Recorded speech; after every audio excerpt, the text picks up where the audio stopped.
Welcome to Sober Sunrise, a podcast bringing you AA speaker meetings with stories of experience, strength, and hope from around the world.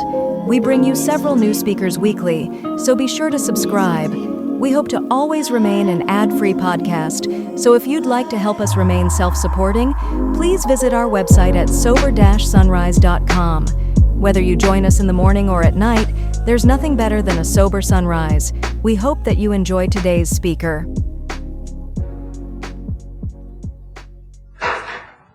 Good evening, everybody. My name is Chris. I'm an alcoholic. I am really excited to be here with my friend Steve. Just a little bit about me. Grace of God separated me from alcohol somewhere around December 28th, 1989. It was a period of hazy recollections and hallucinations and all kinds of other stuff. So I'm not particularly sure about the date, but that's the one I claim anyway. I discovered the Wilson House in the mid-90s. We were just driving through on a vacation, and I remember pulling in. I remember walking in there, and I remember saying, I'm going to come back here. There's just something about it. I know I'm not the only one. And so we started to do some workshops over the years. We've had some really, really fun ones. And I'm absolutely looking forward to having our friend Steve from Nashville join us. So thank you so much for making the trip up, Steve. Well, thank you, Chris. Good evening, everyone. I'm Steve Lee. I'm an alcoholic. I'm thrilled to be here. This is just such a treat for me to both be at the Wilson House, but to be with you guys. And it dawns on me that we are going to have to make a decision here pretty quickly, right? We're pretty adaptable people, and as a group, we got to decide whether we're going to get all the way in this thing and be present despite some of the distractions and things that we're having to do to accommodate a good judgment and good health. And so, but that's not hard. That shouldn't be hard for folks like us. We're resistant sometimes, and I'm certainly one of those folks. But gosh, we have faced so much already to get here. The things I'll start complaining about after I get sober are pretty remarkable. I literally got one of my best friend's daughters this past week, helped her get in treatment. And he went and got her from her apartment. And in her apartment, there was nothing in the room but a blow-up mattress. When he dropped her off at treatment and went back and tried to negotiate his way out of the lease and stuff that was there, he had to buy a refrigerator because there were maggots in the refrigerator. And then I went out to visit her at the treatment facility, and she complained about the food being cold. That's who we are, right? But so I'm right at home with you guys. I'm thrilled to be here.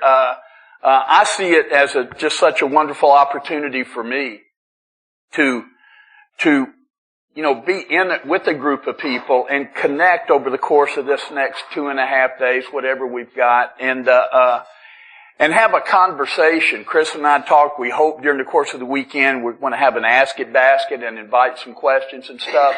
But I'm just excited to be here. My sobriety date's June 30th, 1989, and I am from Nashville, and my home group is the Recovery on the Road group of Alcoholics Anonymous. We meet on Historic Music Row in Nashville, so I hope you'll come see us if you get there. And a lot of people do get a chance to visit, so it's not a idle invitation. Please get my information before I leave and call me if you come to town.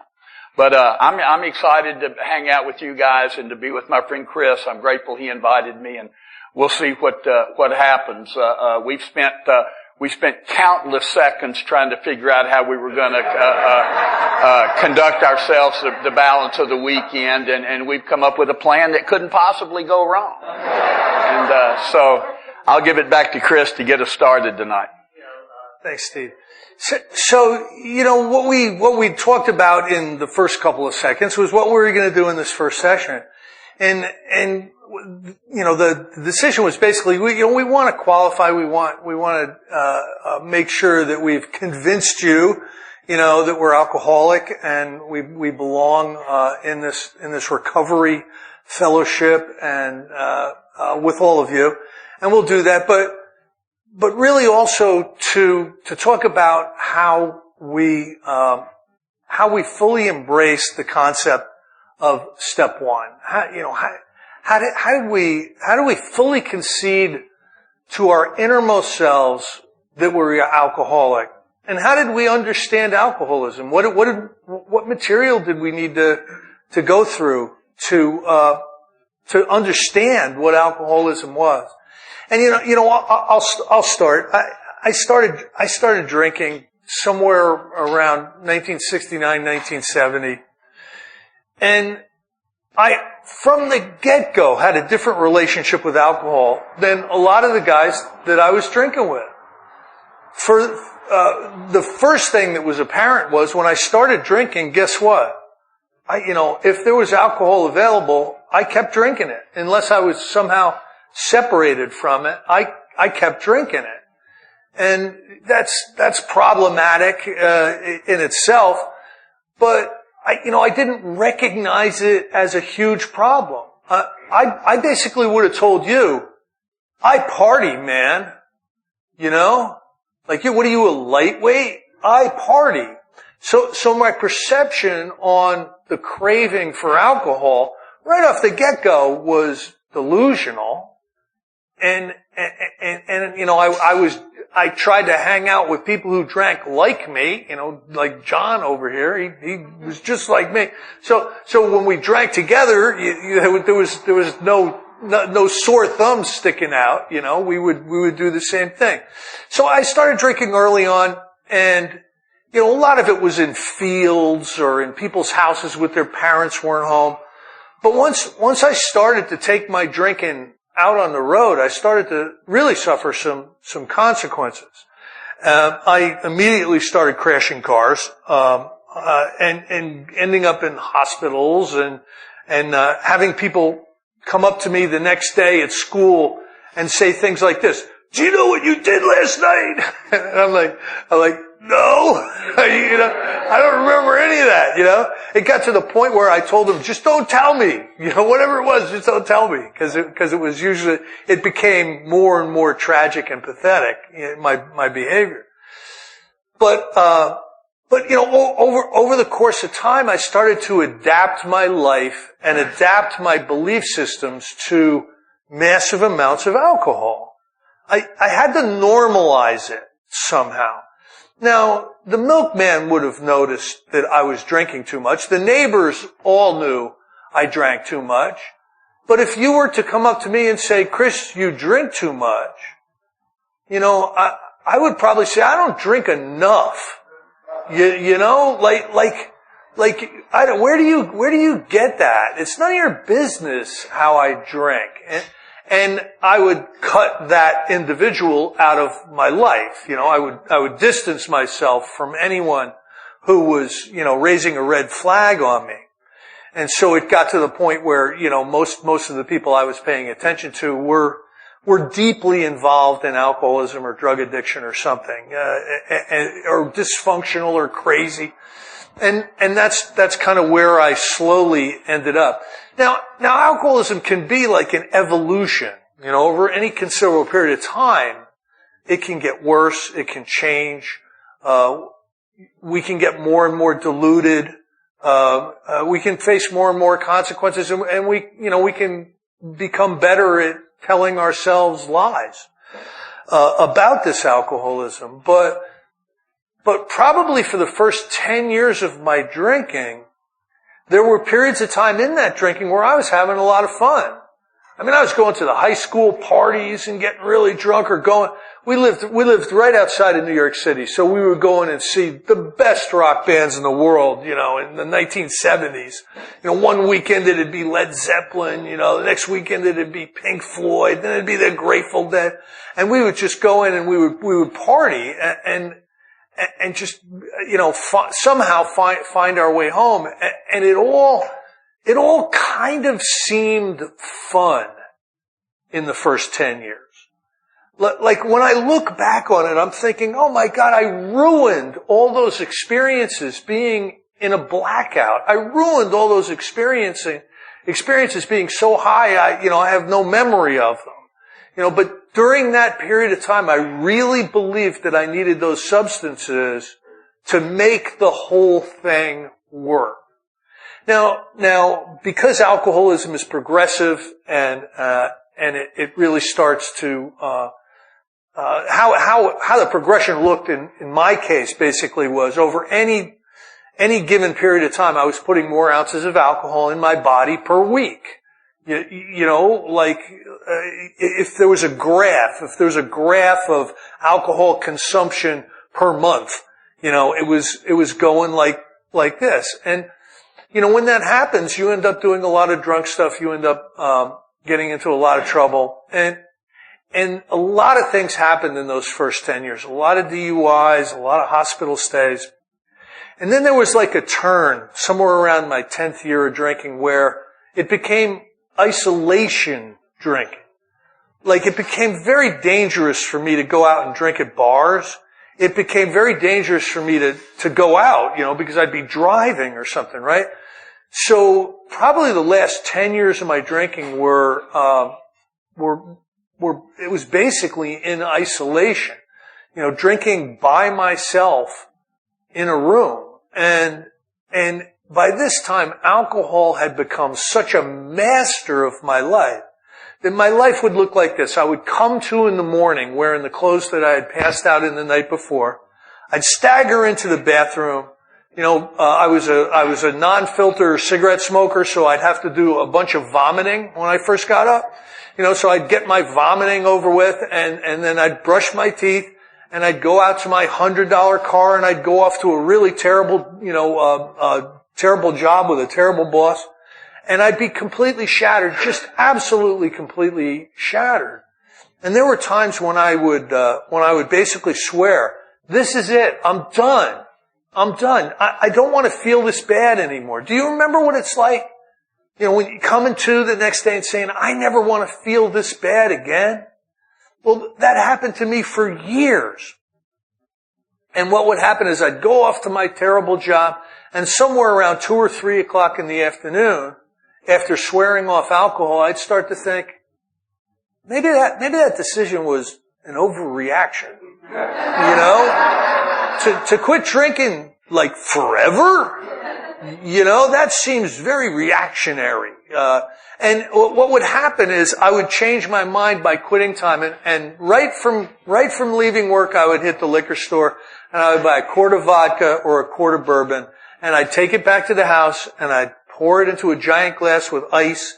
I had these like 60-ounce glasses, and I'd put about halfway up in ice, and I'd fill them up to about an inch from the top with bourbon or vodka. And if it was vodka, I'd put some orange juice. If it was bourbon, I'd put some Coca-Cola.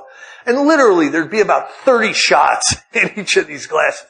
And I'd start drinking. And it all seemed normal. I had sworn off alcohol that morning, and I meant it.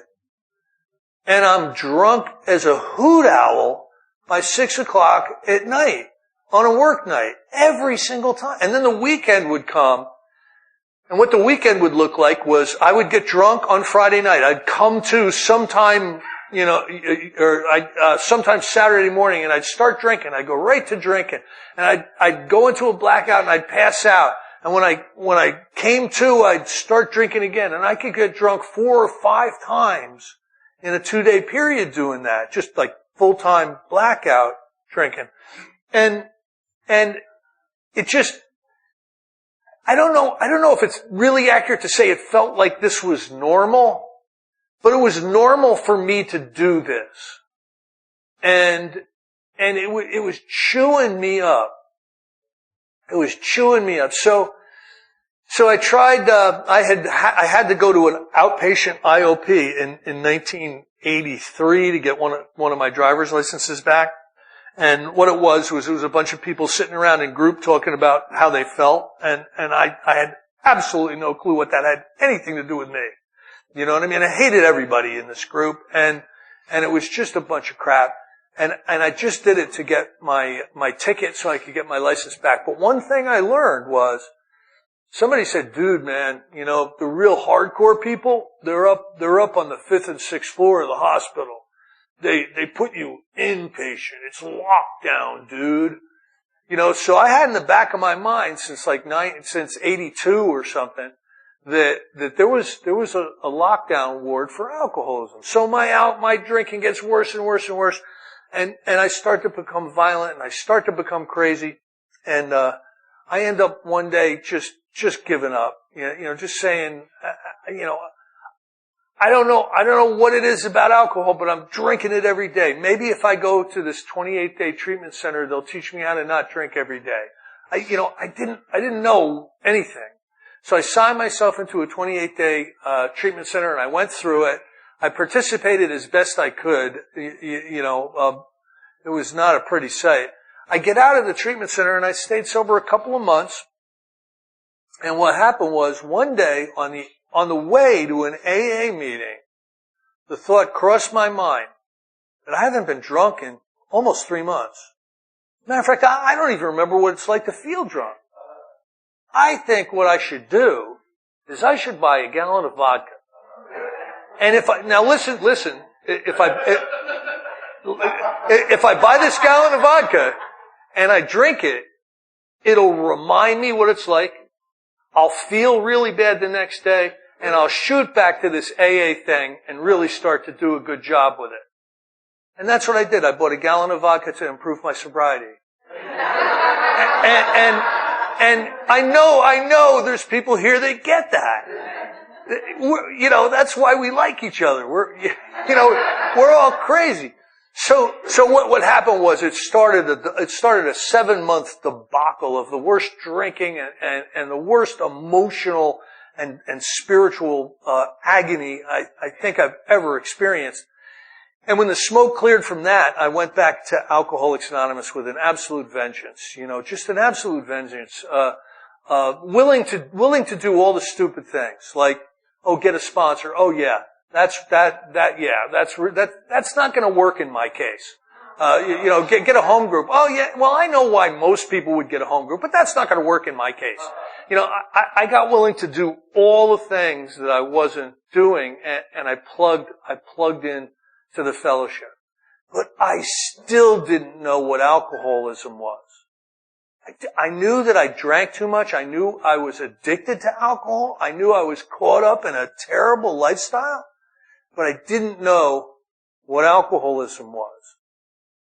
And then somebody handed me a set of 90-minute tapes, cassette tapes, and it was a big book workshop.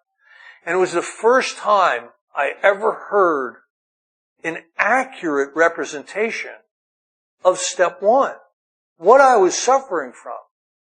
I was suffering from the phenomenon of craving when alcohol goes in my body, and how that presented in me was the first drink always wanted the second insisted on the third demanded the fourth, and I wanted the 16th drink more than I wanted the 15th.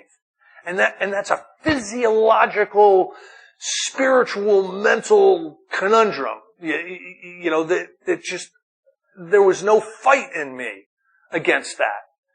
And that one was pretty easy to understand, but the second part was really hard. That I was susceptible to an obsession that would override all other thoughts and convince me to buy a gallon of vodka to improve my sobriety. You know what I'm talking about? Like that's the obsession of the mind. Alcohol doesn't care how it gets back in your body, in an unrecovered, unprotected state.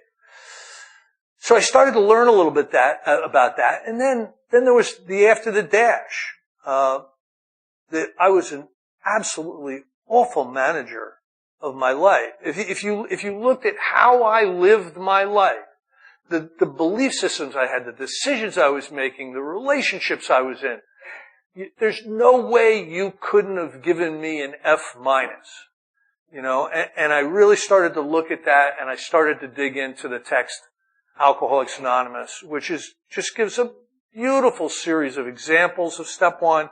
Fred, Jim, the man of 30. And I started to get it. I started to get just how much trouble I was in and what I was up against. And I want to pass it over to my friend Steve. Steve. Oh, thank you, Chris. I had no idea he was that bad. I would never have come up here if I'd have known that. But you know what Chris was talking about so much, and what I was encouraged to do when I got to Alcoholics Anonymous, and I got to Alcoholics Anonymous through a treatment center that I was in under duress, and to fulfill my obligation to the legal system of Williamson County, Tennessee, for the conviction of my 6th DUI a year before. We'd done some plea bargain stuff, and I got some jail time, and they cut some of that down if I would go to treatment. But I had no intention of stopping drinking, and you know, over the course of the next, again, day and a half, 2 days, whatever we got here, however you count those hours, you'll hear my story, but it will not be in order, and it will be in a series of seemingly unrelated stories that I hope by the time I get on a plane Sunday, you'll forgive me for.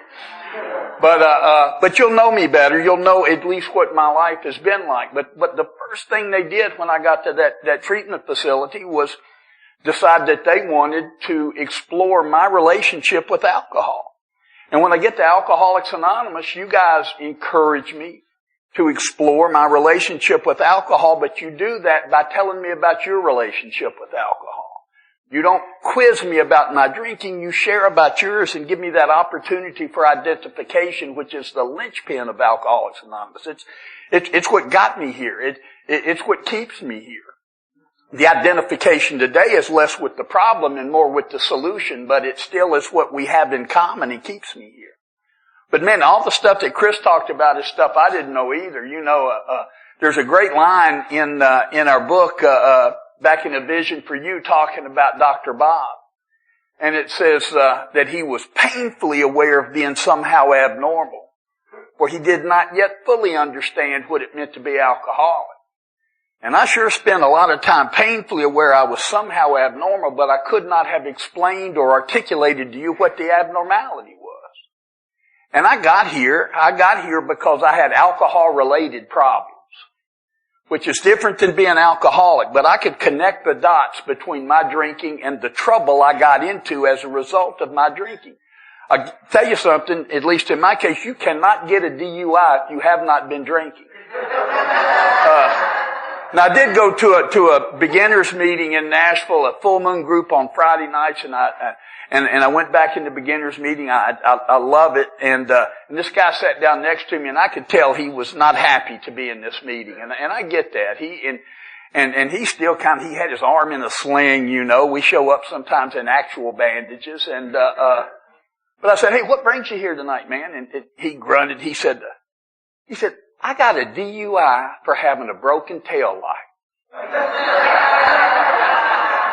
I said, "You know, brother, I don't usually call BS right out of the gate, but I said, that's not true." I said, "You got pulled over for having a broken tail light. You got a DUI for being drunk."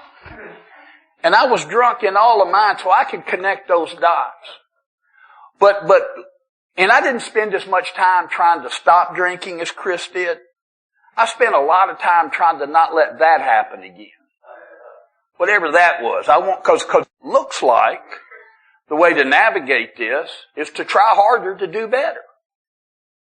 It looks like that if I would really put my mind to it, that I'll be able to navigate this, because I didn't want to quit drinking. I wanted to quit getting DUIs. I never got one on purpose. I never, at the beginning of the evening, you know, I took the top off that bottle and said, you know, if I do everything just right, by around 12 or 1 o'clock tonight, I will have cheated on my wife, wrecked my car, pissed my pants, be handcuffed in the back of a police car, you know, on the way. Let's get that party started, you know. Never was that my plan, but some version of that happened multiple times. And I don't get it, right? There's another, for me, great passage in our book, and it's back in To the Employer.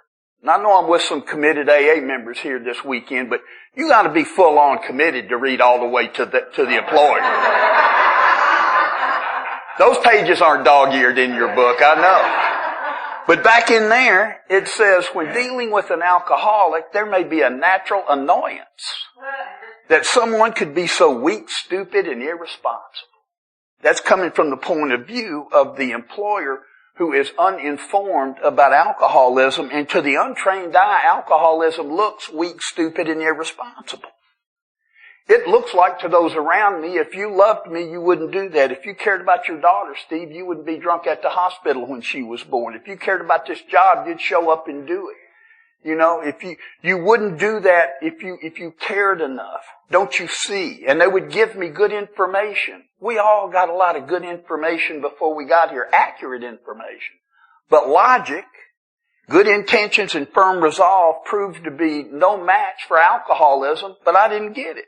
So not only did the people around me think I was weak, stupid, and irresponsible, I thought I was weak, stupid, and irresponsible.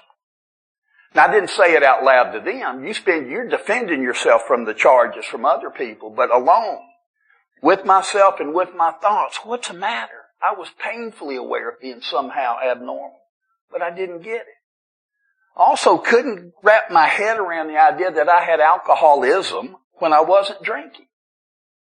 How can I have this thing called alcoholism if there's no alcohol involved? Now, at the front end, I've got to examine that relationship, and I had the one that Chris talked about. It looks a little different on different ones of us.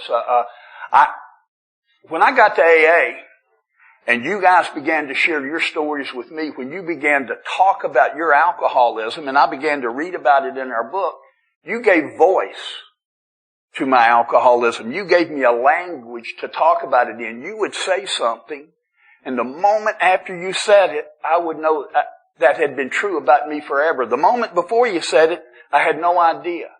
Then you said it, and it resonated with me. I'll tell you what I believe that is. I've come to believe that's the language of the heart. And the language of the heart isn't just kind, sweet, heart music playing in the background. The language of the heart resonates somewhere other than intellectual. It's not the information. It lands somewhere inside. It hits me in that spiritual malady. It hits me in a place of knowing and feeling rather than being academic and intellectual. And I would have a feeling about this.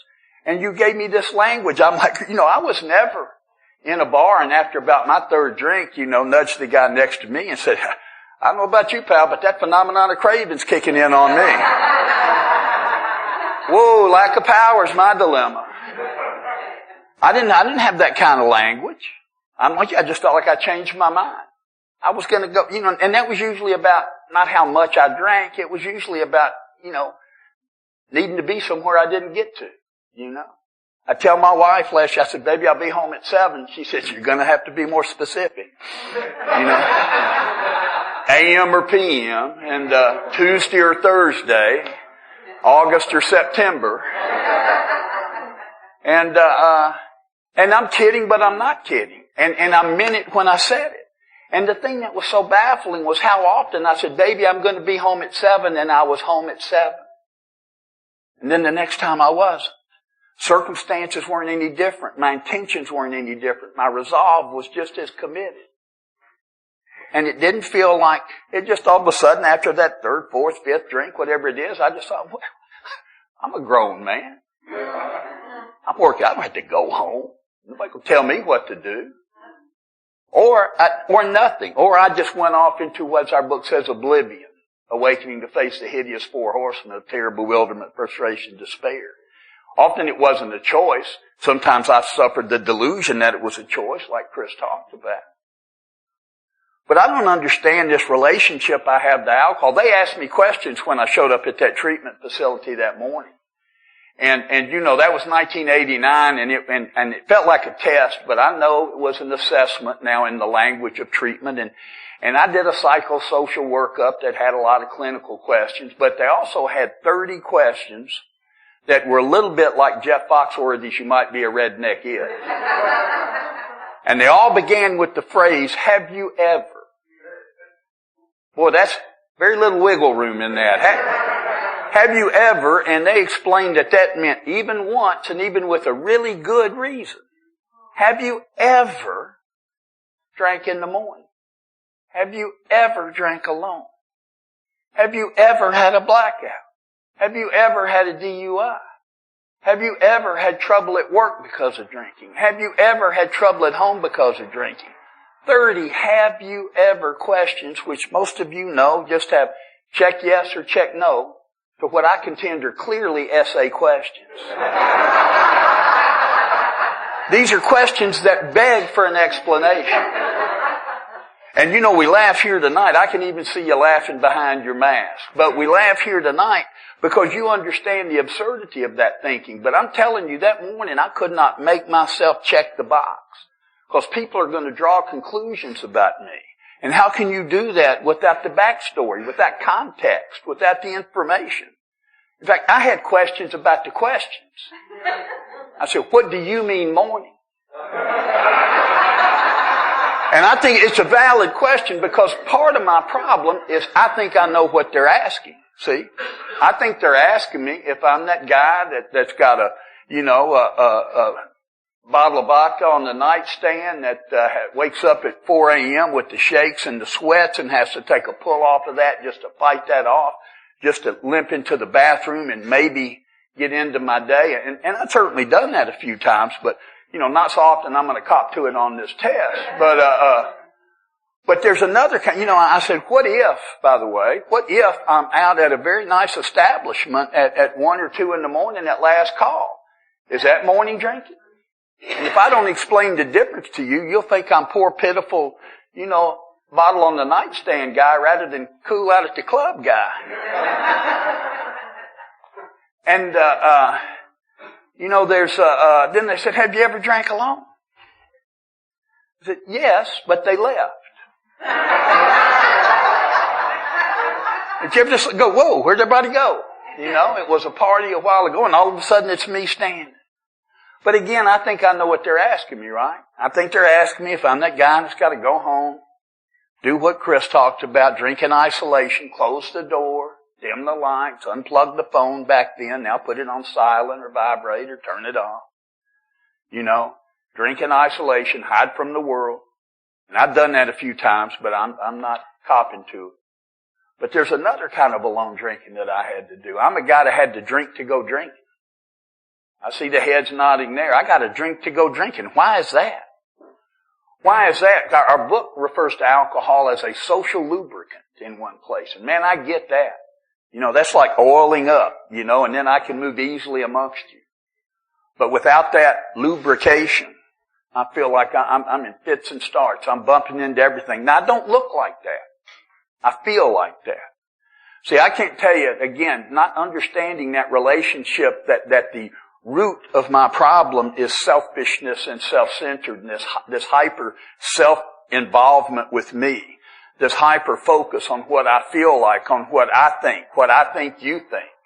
How does that look? How does that sound? Where do I fit in? I don't think I fit in, but how do I act like I fit in? How do I find some way not to get discovered in this group of people who, by the way, keep telling me I got it going on pretty good?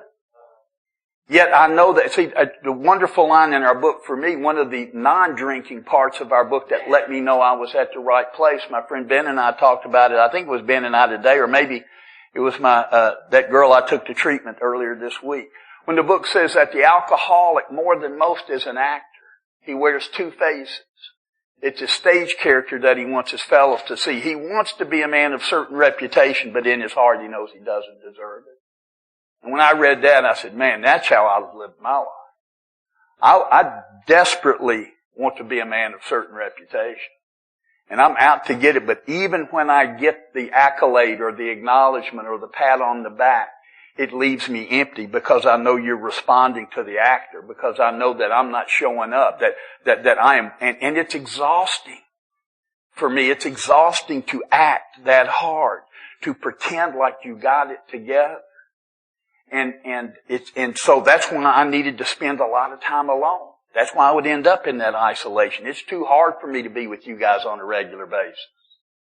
You require too much of me.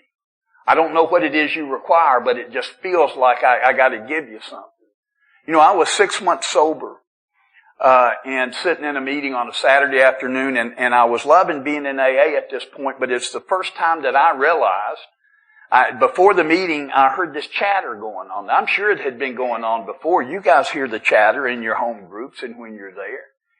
But I heard these people talking to each other, and it dawned on me, these folks are talking to each other between meetings. Some of these people have relationships. And I was just going, showing up and going home, showing up and going home. And I was loving that hour, but I had no connection to people. Because I was so hypersensitive, so uncomfortable, so insecure. And I can't let you catch me feeling that way. So somebody said, hey, we're all going to lunch. It was an 11:30 Saturday meeting. They said, we're all going to lunch after the meeting. Everybody's invited. Who wants to go? Man, I desperately wanted to go. Desperately. And I got in my car after the meeting and they identified the restaurant. I started over there and I got about halfway there and I turned off and I went home. I couldn't go. And I did that 3 weeks in a row. I'd start and I just couldn't go. And my fear was, what was stopping me was I was unwilling to have what I was afraid would be an awkward or embarrassing moment. I was afraid I would go in there and there would be 6 people sitting at a table for 6, and I didn't know whether I'm supposed to ask somebody to scoot over. Do you recognize me outside the room? Did you mean me? I'm unwilling to say, hey guys. So I just didn't risk it. I said all I needed was a couple of guys to come over to me after the meeting and go, Steve, we've been talking, man. We really want you to go to lunch with us. And we're just arguing over who gets to sit with you. And if you did that, I would have gone and I would have owned the table. But I need you to remove every one of those barriers that are attached to my self-centered fear that stop me. My friend Lyle says that we would rather be dead than embarrassed. And I will tell you, many of us have suffered that fate. And I can't tell you how much that self-centered fear, that's the root of my trouble, controlled me before I got to Alcoholics Anonymous and rears its head on a semi-regular basis today. But I'm aware of it. I see it. I am freer from it than I have ever been. I'm more aware of it when it shows up than I have ever been. But it's there because that's part of that human ego that is part of my problem. But see, I got that relationship with alcohol that doomed me, as Chris said. See, I think what I've just been talking about, and I'm putting this as from my point of view, so somebody else might view it differently. I'm talking about the unmanageability of my life. I'm talking about that hashtag and my life had become unmanageable. And I don't view the unmanageability as the fact that I'm getting arrested and I'm getting in trouble and my wife's pissed at me or whatever the external circumstances that were driven by my drinking cause. That's the chaos of my drinking. But this unmanageability is I couldn't manage to be okay. I couldn't manage to feel at peace and comfortable when I wasn't drinking. Now, I didn't always attach those two. I wasn't consciously going, I'm uncomfortable, I think I'll drink. And, there were times, I did some angry drinking, I did some lonely drinking, I did some I'm afraid drinking on purpose. But lots of times I did not know why I was picking up a drink. And our book says we asked the guy why he went on that last, and he says, hey, he may give any of 100 reasons. Once in a while he may tell the truth. We laugh at that line, right? Once in a while he may tell the truth because we are such consummate liars. But in fact, I think part of that, once in a while I may tell the truth because I'm saying so much stuff that every once in a while it's accurate whether I know it or not. It's the blind hog finding the acorn theory. I don't know where the truth is, but sometimes I tell it. And so that's that unmanageability that I didn't know had anything to do with the drinking problem I had. I didn't understand this alcoholism is this relationship with alcohol, can't seem to stay stopped, can't control how much I take. That's that first half of the first step, but that spiritual malady that's embedded in the second half of the first step is what the 12 steps seem to treat in me. That connecting with a power greater than myself which solves my problem. I'm going to jump ahead to make a point and then I'll give it back to Chris is because I spent all my time, as I said, trying to do better. Trying not to, when our book says that the great obsession of every abnormal drinker is that one day he will control and enjoy his drinking. Don't confuse that with the other line that says drink like a gentleman. We say if somebody can do a right about face and drink like a gentleman, we tip our cap to them. We don't have any frickin' idea how a gentleman drinks here. What I want to do is drink all I want and be perceived as a gentleman. What I want to do is control and enjoy my drinking, which means to me I want to drink and get everything alcohol does for me without suffering the pains of what it did to me. I want to get the good times that Chris talked about because I had them. I had them. But there were these bad side effects that over time with a progressive illness that I don't have a clue about. You know, when he talked about not being able to differentiate the true from the false. You know, I look back now and it says, our alcoholic life seemed the only normal one? Have you ever, I look back and I go, how could that have ever looked normal to me? What must I have had to do to rationalize that behavior? I'll build a wing onto my house to accommodate my alcoholism. Rather than ask it to move out, just let me build you a guest room. And so I don't understand any of that stuff. But I didn't know why on a Tuesday afternoon, stone sober with a wife that loved me and a kid that loved me and a middle class life and a pretty good job and circumstantially things seeming like they were in place. Why do I feel the way that I feel? And again, I couldn't have told you how I feel. All I know is I feel different than I think you feel. I'm experiencing life differently than I think you're experiencing. Chuck Chamberlain said our single problem is that conscious separation from man and God. My single problem is I don't think I'm like anybody else. And Chuck C. would draw that circle with the little dot outside of it and say, that's me. And I will tell you, that's me. Except I don't want to get caught being the dot. I sneak into the circle and hope you don't figure out that I've gotten past the velvet rope and I'm I'm in Studio 54, if you're old enough to remember Studio 54. Ben didn't even laugh back there, far too young. But, you know what I mean? I don't know any of that stuff. This alcoholism is baffling. When it says it's cunning, powerful and baffling, it's baffling because I don't know I got it. I don't understand the components of alcoholism. I know I get drunk and get in trouble, but why do I feel the way I feel? And the 12 steps seem to feel that way. And so I spend all my time trying to do better. And I'm exerting all my will. And I get to AA and you guys say, Steve, that looks like the right, it's reasonable to think that if you're doing something, the thing to do is to try to stop doing that thing. But you guys told me I didn't have the power. I was powerless over that mental obsession and that physical allergy in particular. And you told me quit trying to solve that problem and connect with a power greater than yourself which will solve your problem. When we get all the way back to the 10th step and reading on page 85 and 86, when it says that by now sanity will have returned, this relationship with alcohol is turned on its ear through the process of those 9 steps before the 10th step. It says by now sanity will have returned. Where alcohol is concerned, we'll react sanely and normally.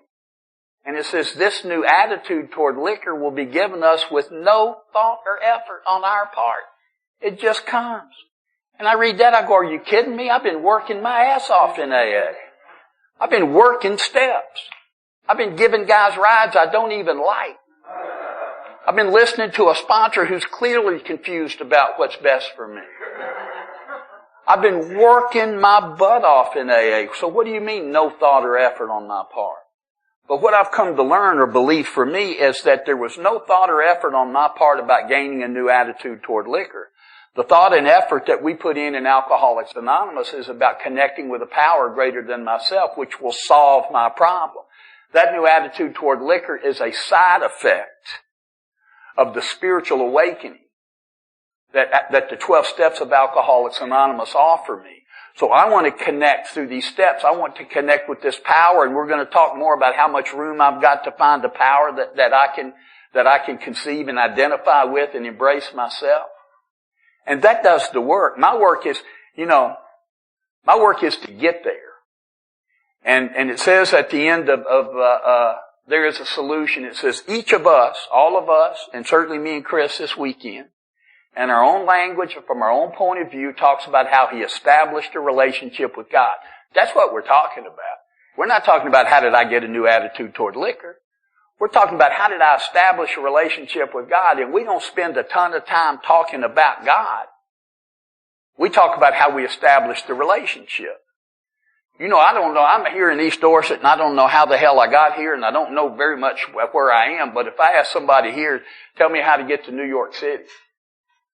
Ben and I got a rental car, so we're going to head to New York out here on Sunday. Somebody give me directions on how to get to New York. And you guys go, oh, Steve, you are going to love New York, man. And here are the restaurants you want to go to. Here are the Broadway shows you want to see. Here are the museums you want to go to. And I go, dude, I hear you, but I don't know how to get there. I didn't ask you to tell me what to do in New York. I want to know how to get to New York. And see, in AA, what we share with each other is how do I connect with this power? And then I get to have, if you tell me how to get to New York, I show up in New York and I have whatever relationship I can have. I go where I want to go. I have my own experience with New York. And here you let me have my own experience with that power greater than myself. And that's where we'll head during the rest of the weekend. Chris, take us.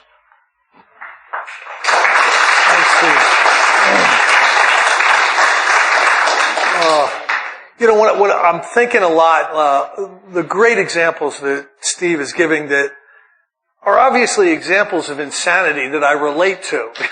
You know, like I know exactly what he's talking about because very similar things have happened to me.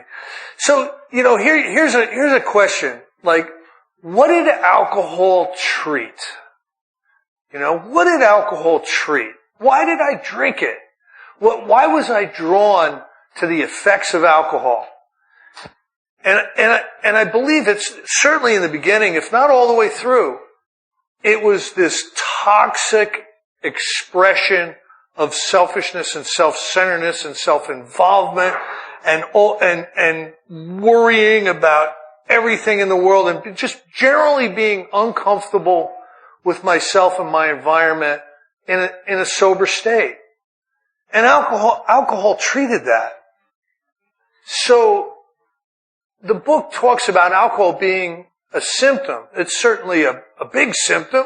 You know, it's a warning sign for alcoholism, drinking. But there's something underlying that. They describe it in many, many different ways. The spiritual malady. You know, we're restless, irritable, and discontented. We're prey to misery, depression, resentment, self-centered fear. You know, pitiful and incomprehensible demoralization. All these are ways to describe emotional and spiritual states. So I really have to come to an understanding of how deeply ill I am spiritually and how my emotional health is just, you know, in a really, really sad place. And as my alcoholism progressed and as I continue to treat, you know, the toxic self with alcohol, it got even worse. There was a progression in this self-consciousness. The egocentricness. They give it a million different descriptions in the book Alcoholics Anonymous. But I believe that that's what alcohol treated. So it would make sense that really the treatment for alcoholism can begin with the separation from alcohol, but it has to include the spiritual illness, the emotional illness that I'm experiencing.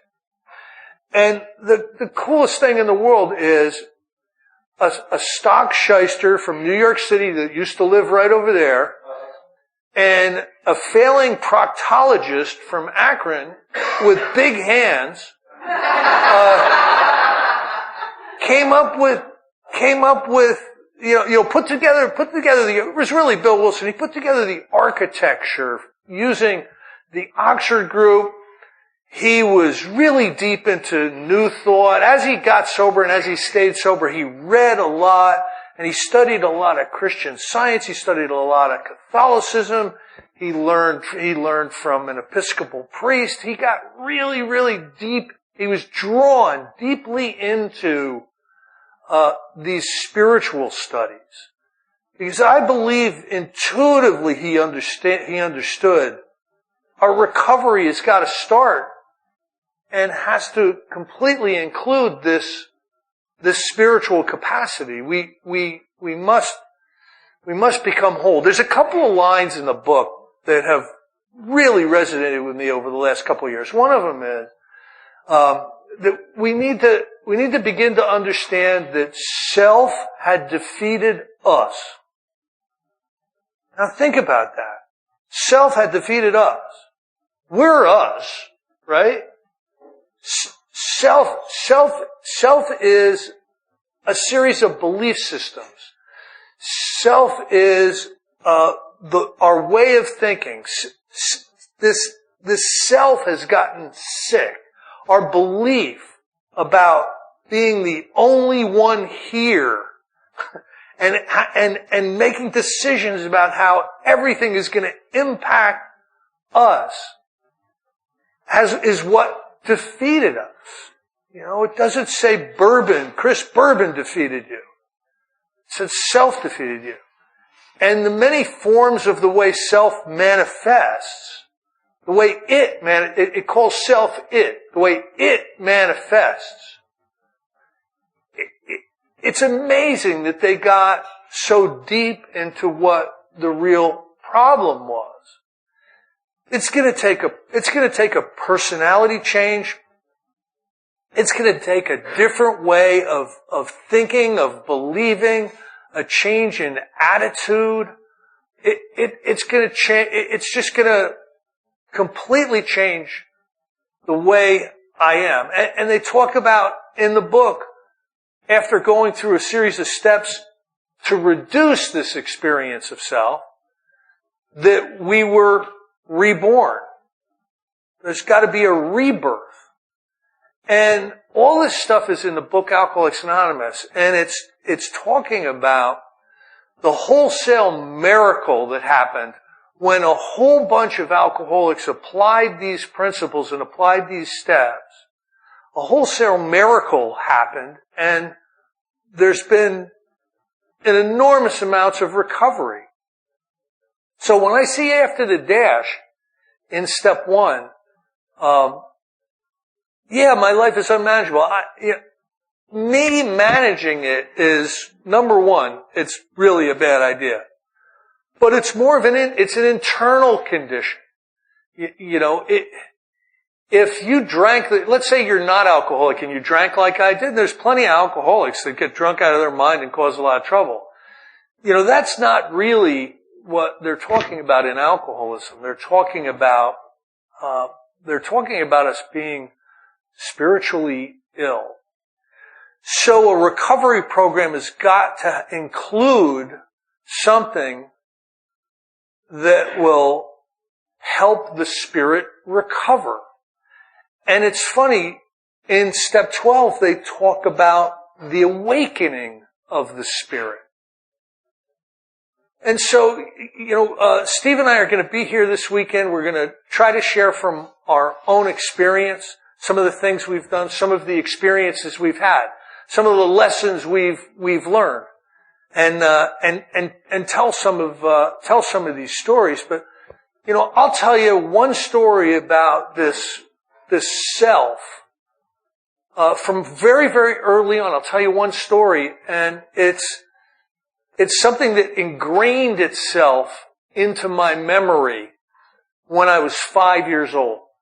All right, I'm 5 years old, and my mother comes into the room and she says, Chris, today's your first day of kindergarten. Get yourself ready. And I'd heard about this kindergarten stuff, wasn't too keen on it, but some of the other kids talked about it, and I knew that, she was bigger than me. So I went, I started to get ready, and I got my stuff. We went out to a Packard Clipper. This is how long ago it was. The 1957 Packard Clipper. And she drove me across town And I remember her opening the door and pointing down at the classroom and saying, there's the classroom. I'll come back later today and I'll pick you up. See you later. And she drove away. Now I'm 5 years old and I'm standing up on this hill and I'm looking down, and this is what really screwed me up. All the kids were already friends and they were already having fun. And they were playing kickball and tag. And I'm standing up on the hill looking down, and an overwhelming anxiety went over me. So, self-centered fear on steroids. I'm thinking, who the hell came up with this kindergarten thing? This is not gonna work for me, I'm gonna run home and tell them that this just, but I knew I couldn't run home. There would have been a real big to-do. So what I had to do was I had to suck it up and act as if I wasn't totally freaking out, and I had to walk down and I had to join that kindergarten class. Now, you know what? Here's the thing. You know what would have treated that condition? You know what would have made everything better? A half a pint of vodka. The problem was they weren't serving 5-year-olds. That was the problem, because if I would have had a half a pint of vodka, I'd have been the kindergarten kid. You'd have been lucky to have me on your team, you'd have been lucky to pick. So what alcohol did was alcohol shifted. So on one side of the scale is selfishness and self-consciousness and self-centeredness and anxiety. What alcohol did was throw me all the way to the other side of the spectrum, where I'm wild, with abandon, no fear, doing crazy, reckless, stupid stuff. And that alcohol was valuable to me, but I can't use it anymore. It's killing me. So I've got to find a way to get somewhere to the center. And Steve said it. It's in a relationship with the divine. It's in the consciousness of the presence of God. The conscious contact with God is really the thing that's going to treat that stuff. But I don't know how to get there. I can read an Alan Watts book or a C.S. Lewis book. I'm not going to cut it.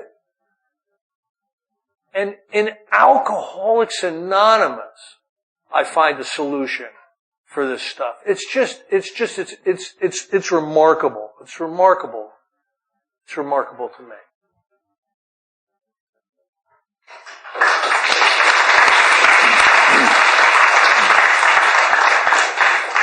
I got to tell you, Chris told the story about going to school, and I'd heard the story about the dad who goes in and is knocking on his son's door saying, "You've got to get up. It's time to go to school. You got to get up. It's time to go to school." And the son goes, "Dad, I don't want to go." Said the kids are mean and make fun of me and pick on me all day. And he goes, "Yeah, but you're 42 and you're the teacher. You've got to go." And I'm still subject to that, right? I can still be that, no, I don't want to go. No, I don't want to go show up for life in the way that it looks like everybody else is. I tell you what, like I said, I tend to say things when they show up, so they'll be out of context and, without a number on them this weekend. But, I never know that feeling of being different, that feeling of getting ready to walk into a door. Walk through a door into a room, to a social situation or a work situation or a family situation, and steel myself up to then be ready to show up, right? But I'm having to get myself together. Have you ever walked up, and I know I won't make you, it's rhetorical, you don't have to answer, but I've gone places where I wasn't sure what was supposed to happen, right? I'm going, might be a work situation, a lot of people milling around, might be something else, and I don't quite know my way around yet. So have you ever pretended to be on your phone? Yeah. That way, because it looks like I'm doing something. I don't look like that dumbass who doesn't know where to go. So I'll act like I'm talking to somebody and try to figure this out. And, metaphorically, I have done some version of that in my life a lot. And what has been this freedom from the bondage of self and is at least a lessening of the bonds, that is so important. What happens for me here, Ben and I were talking in the car today, and I keep calling Ben because I want you guys to talk to him this weekend. Ben, raise your hand. There you go. Because he's all the way in the back row, right? He's all there. But see, we're talking coming over here, right? And what happens in AA is I show up here with one problem and you solve another. Right? I show up here with a problem with alcohol and then people start saying, well, alcohol's not my problem. And I don't argue with that. What I'll tell you is when I drink, I'm a problem. So my sponsor said, when the book says that the elimination of our drinking is but a beginning, a much greater demonstration of these principles lies before us in our respective homes, affairs, and occupations. And my sponsor said early on, said, that's true, Steve-O. He said, but that not drinking part's real important. And, cause I don't seem to be able to benefit from anything else Alcoholics Anonymous has for me while I'm drinking. Because I believe, I don't know if this is true of the non-alcoholic, but I believe it blocks me off from you and from God. It is synthetic. It is man-made. It gives me some relief, but it's an illusion. It's like pain medication. It hasn't treated the problem. It has tricked me into thinking the pain is not there. And so there's also this story I love. I want to tell it because I'll forget if I don't. That there was this executive in a Fortune 500 company, and by all accounts a great guy, a little bit like Fred in the book, and by all accounts a great producer in the company.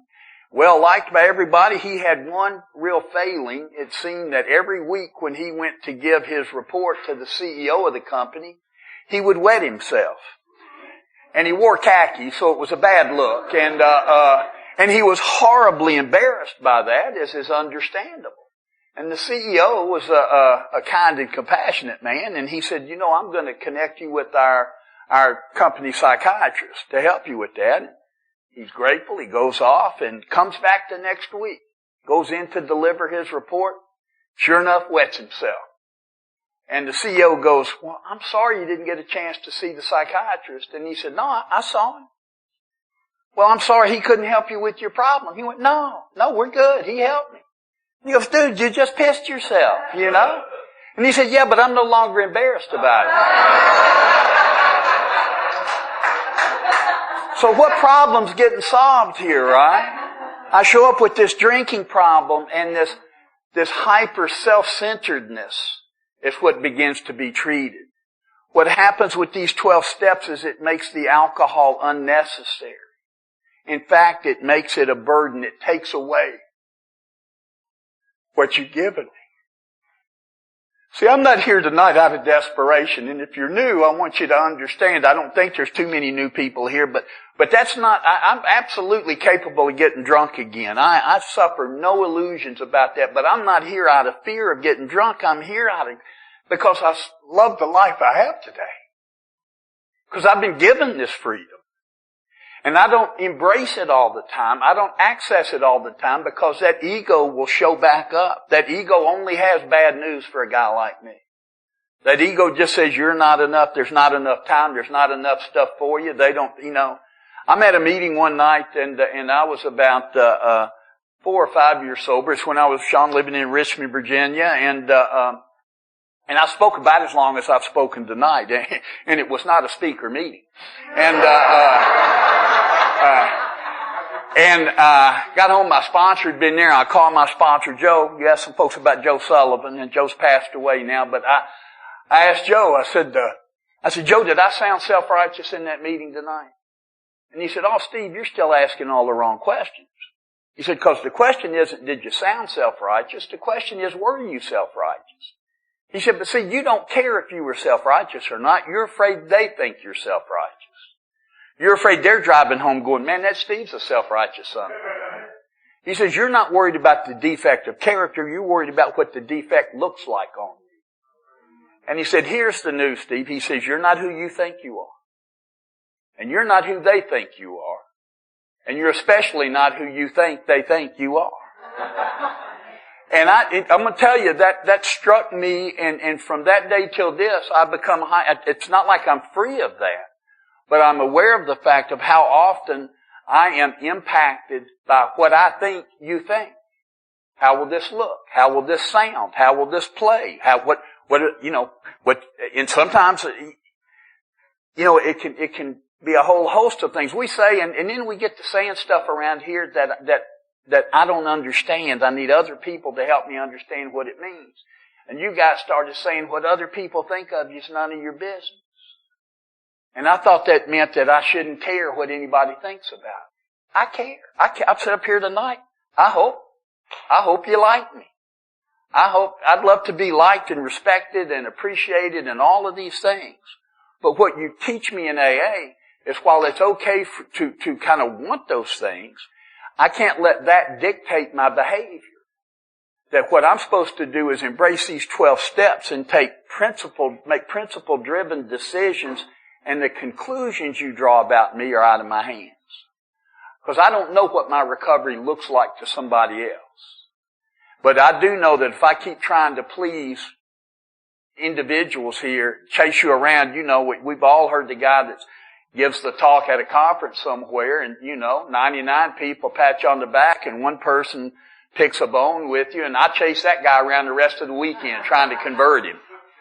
Rushing by the people who appreciate me. Rushing by, how many times do I, so I'm just trying to be free of that, and I don't try, like Chris said, I don't try through force of will. I don't try now. Now, I got about 30 or 40 books at home, read about 30, 35 pages in. You've got some of them. I mean, the book jacket looked like it had the answer.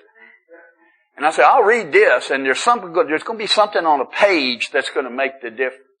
Or I'm going to go listen to Steve and Chris tonight, and that's going to make the difference. I'm going to hear something, read something, see something that's going to make the difference. And it does.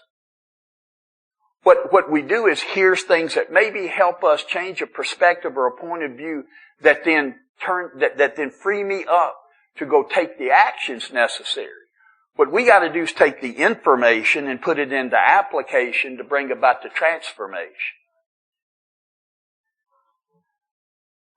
Nothing happens if you've liked anything we've said tonight, it won't last till you get back over to the house. We're like a bad Chinese meal. I mean, you're going to be spiritually hungry in an hour. But maybe between us, we will identify some things we can do. We can take these actions. We can reach out to other people. We can sponsor guys. We can be sponsored. At 32 years sober, I'm finding it hard to be sponsored. And I don't mean somebody tell me when to turn left and right and everything, but I mean I gotta get on record. When you get sober a little while, and there's some people here sober a little while, and all of a sudden there's some problems we're unwilling to have. Out loud. I can't have that. You kidding? They might not invite me back up to the Wilson house if I talk about this. I might lose my, I don't know about, I know there's some old enough timers here that you got a seat at your home group. You got your seat at the home group. They might take my seat away. I might lose my standing. You want to know the most dangerous thing a guy like me does in AA is get involved in image management in AA. What a bunch of losers to try to impress, right? We all had to burn our lives down to get here, and all of a sudden, I start worrying about, because my first year sober, man, I'll tell you anything. I made stuff up. But then after a while, I'll start protecting myself in AA. Now I begin to think I got a particular role to play in AA. And you ever gone to a meeting and hope somebody else brings up your topic? I want to hear about it. I just don't want them to know I'm the one with that problem. Man, I think the best thing we do, what I've discovered, I'm not always up to the task, but what I've discovered and what I hope we continue to do this weekend is that when we talk about feeling disconnected, that conscious separation between man and God, it is the secret that separates me. It is that thing. There's a difference between private and secret. And those things that I'm afraid to let you see, what I've discovered is that when I do let you see it, that turns out to be what we have in common. And I don't mean a particular behavior necessarily, but that underlying feeling. We are all carrying that underlying feeling. We are, as our book says, we are much more brothers in our defects than in our virtues. But we only want to show the best side of us. And I mean, we want to do better, act better, be better. I get that. But one-on-one, when we're talking with each other, when we have those confidants, it's taking that curtain down and letting people know, I get to tell you when I'm scared to death. I get to tell you when I told a lie at work. And I only do it when it's absolutely necessary. I only lie when the truth couldn't possibly work. And that's the manifestation of self. That's when this shows up and we go, AA, because we can talk some AA. And believe it when we're saying it. But then case by case, am I up to it when it shows up? When our book says all these affairs. And so when I get the real life in real time opportunity, do I answer the bell? And I thank God that's, we are given an out right in how it works so we don't panic. After we read those steps, it says, whoa, don't panic, kid. We're not saints. We come nowhere near perfect adherence to these principles. What's the point? Jesus, if I can't, well, the point is we're willing to grow along spiritual lines. Let's spend the rest of this weekend asking ourselves, wherever we are in our recovery journey, however long we've been here, how little bit of time, am I willing to grow along spiritual lines still? Or if I hit a spot where I'm ready to coast and not press myself, if I hit a spot where now I'm going to start keeping some stuff over behind the corner, if I hit a spot where I think I can stay sober, but those bonds of self begin to tighten up around me. I believe that to tell you the truth, I've said about 3 things tonight I needed to hear. Now, usually they say you don't learn anything when you're talking. I hear shit all the time, pardon me, that I go, whoa, I might ought to try that. And, that was good. That might actually work. And, but it becomes a challenge. And I think one of the reasons, to be honest, that maybe God has put me sitting up here sometimes is because if I was just a third row AA member, I'm a coaster by nature. I'm just a C student by nature. I want to do just good enough not to draw attention for doing bad and just well enough not to have too many expectations put on me. But you guys invite me into the conversation in a bigger way. When you invite me here, you give me that chance to learn about me while I'm talking to you. And then when you talk about yourselves, it gives me that chance to also then take what you share with me. And I hope we continue to do that the rest of the weekend. Chris? Chris says I wanted to, and he thought I wouldn't. So I'm enjoying every bit of it. One of the first lessons I got on what really was my problem, I was about 9 months sober, and my sponsor showed up at my house. Now this was really weird. He'd never shown up unannounced before. I thought there might be an issue, and he comes into the house and he goes upstairs. And I've always been a big reader. I've always read millions of books. And the first thing he does is, he's looking over my bookshelves and he sees all the self-help books, right? The Joy of Resentment, When Friends Through Intimidation, Humility and Beyond. Every single self-help book that ever could exist. And he's going, Chris, you got a lot of self-help books here. And I'm like, yeah, Phil, yeah. And he goes, could I ask you a question? And I go, sure. He goes, where's your Help Others books? And I go, I'm unfamiliar with that category, Phil. Self can't fix it. How selfish is having 75 self-help books? So that was one of the lessons. Like, there's gotta be action. This is a program of action. I love the challenge that Steve gave all of us. Are we willing to stay enthusiastic about this thing? Are we willing to continue to go deeper, to let's mine this gold mine we've found, one more level down. Let's see what we can do. Let's see what we can do this weekend about recommitting to some action, because it's the action. It's not the thinking. It's the action that really has helped me. And I think we're done for tonight. And you got any final thoughts? In the parking lot. Okay. All right. He's got some thoughts in the parking lot. Thank you. Thank you, Malcolm. Thank you, Berta. Thank you very much for being a wonderful host for all of us here at the Wilson House. This place really is, to some of us, this place is hallowed ground, and we really appreciate being here. So I was talking earlier with Steve. We're going to start moving through the steps a little bit, sharing our experience. Well, what I'd like to do is I'd like to read a couple of passages from our literature just to kind of set the stage. Last night we were talking about step one, really the problem. And my experience with step one was it really was an evolution. My first understanding was alcohol was killing me. But slowly it started to dawn on me just how much trouble I was in. And a lot of that understanding came from moving through the steps. It came from the things that I was hearing in the meetings. It came from my sponsor. So it kind of just dawned on me how much trouble I was in.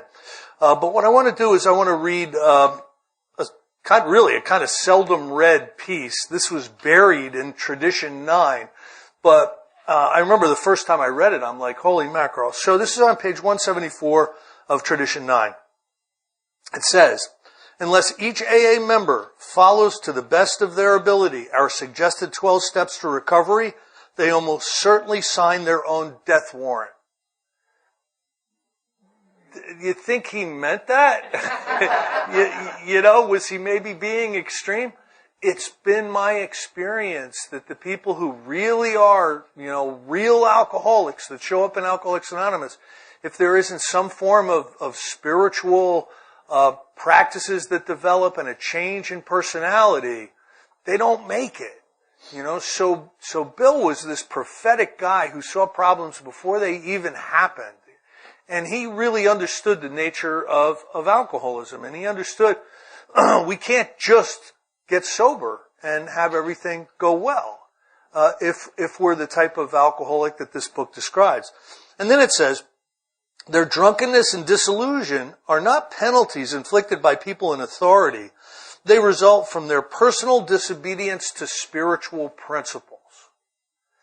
So there's not a lot of punishment in AA. Alcohol is the great punisher. But it's telling us here that our relapse is going to be because we're disobeying spiritual principles. Don't you feel somewhere inside you that that's true? That we really need to take stock of how we're behaving and the ways that we're thinking and our perceptions and everything, and we really need to start to look toward the spiritual. I know that's true. So that's a great problem statement for us. We're going to be in real trouble if we don't up our game. This weekend kind of is about upping our game. So that's the problem statement. There's a great solution statement in the foreword to the 12 steps and 12 traditions, and I'll read that. AA's 12 steps are a group of principles, spiritual in their nature, which, if practiced as a way of life, can expel the obsession to drink and enable the sufferer to become happily and usefully whole. That's one of my favorite pieces out of our literature. Let's unpack that a little bit. The 12 steps are a group of principles, and they're spiritual in their nature. And if we make an effort to practice them as a way of life, not only will they enable us to stay separated from alcohol, because they'll expel that obsession that obsession that causes us to put alcohol into our body against our own self-interest, it will expel that. But the real good news is our life will change so much that we'll become happily and usefully whole. I don't know about anybody else, but when I was drinking, I was looking for alcohol to make me happily and usefully whole. And I became very useful when I was drinking at the bar. You know, if there was a surgeon sitting next to me, I'd give him some advice. You know, what kind of scalpel you use, you know? What do you use that scalpel for? It didn't matter if I knew anything about it. I had this drive to be useful. You know, my ego wanted me to be useful. And to be happy, I mean, in between the drinks, I was the exact opposite of happy. You know, they talk about restless, irritable, discontent. That was on a good day for me. So I was looking for alcohol to bring me some kind of happiness. And in my personal experience, like, you know, I did a lot of alone drinking in the last years of my drinking. What would happen is somewhere between drink 7 and drink 9, you know, things would go like this. You know, I'd exhale all the way, all the emotional pressure and discomfort would kind of flow off of me. And for a moment or two, I would be happy. And then I'd overshoot the mark and become a vomiting pig. But what I was looking for was that sense of ease and comfort that the doctor's opinion talks about. I was looking for that. And this promise, basically, in the foreword to the 12 of 12 is saying that if we practice these 12 steps, these spiritual steps, we will become happily and usefully whole. And I'm here to testify to all of you today that I've become happily and usefully whole. I really have. My life is incredibly useful today, and I'm happy. And here it is. The big mistake I made in my life was trying to get happy, arranging the externals, arranging where I was living, who I was with, you know, what my job was, what I was driving. And the happiness that's offered from the spiritual realm is an internal happiness. And I've experienced that. And what that's like is, no matter what's going on out there, you know, people die, you lose jobs, you go bankrupt, states catch up with you because you fled to avoid prosecution. All those things happen to all of us, right? And but no matter what those things are generating out there, there can be an internal comfort, an internal happiness. And that's just something that just absolutely has to be experienced. Now, just a little bit on step 2, and then I'm gonna pass it over to Steve. But step 2 was an evolution for me. I did some coming to believe, you know, over a course of time. My first real glimpse of step 2 was maybe Alcoholics Anonymous has an answer for me. And then maybe, you know, getting a sponsor and a home group, maybe that's gonna have a real answer for me. And it developed over the course of time. It developed over many, many different experiences, a lot of sponsorship and step work.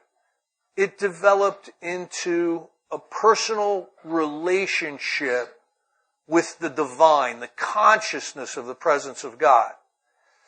And that's a remarkable experience for somebody like me who was, I was the most arrogant, judgmental, sarcastic, non-joining person you've ever seen in your life. I had a problem with things I didn't even have a problem with.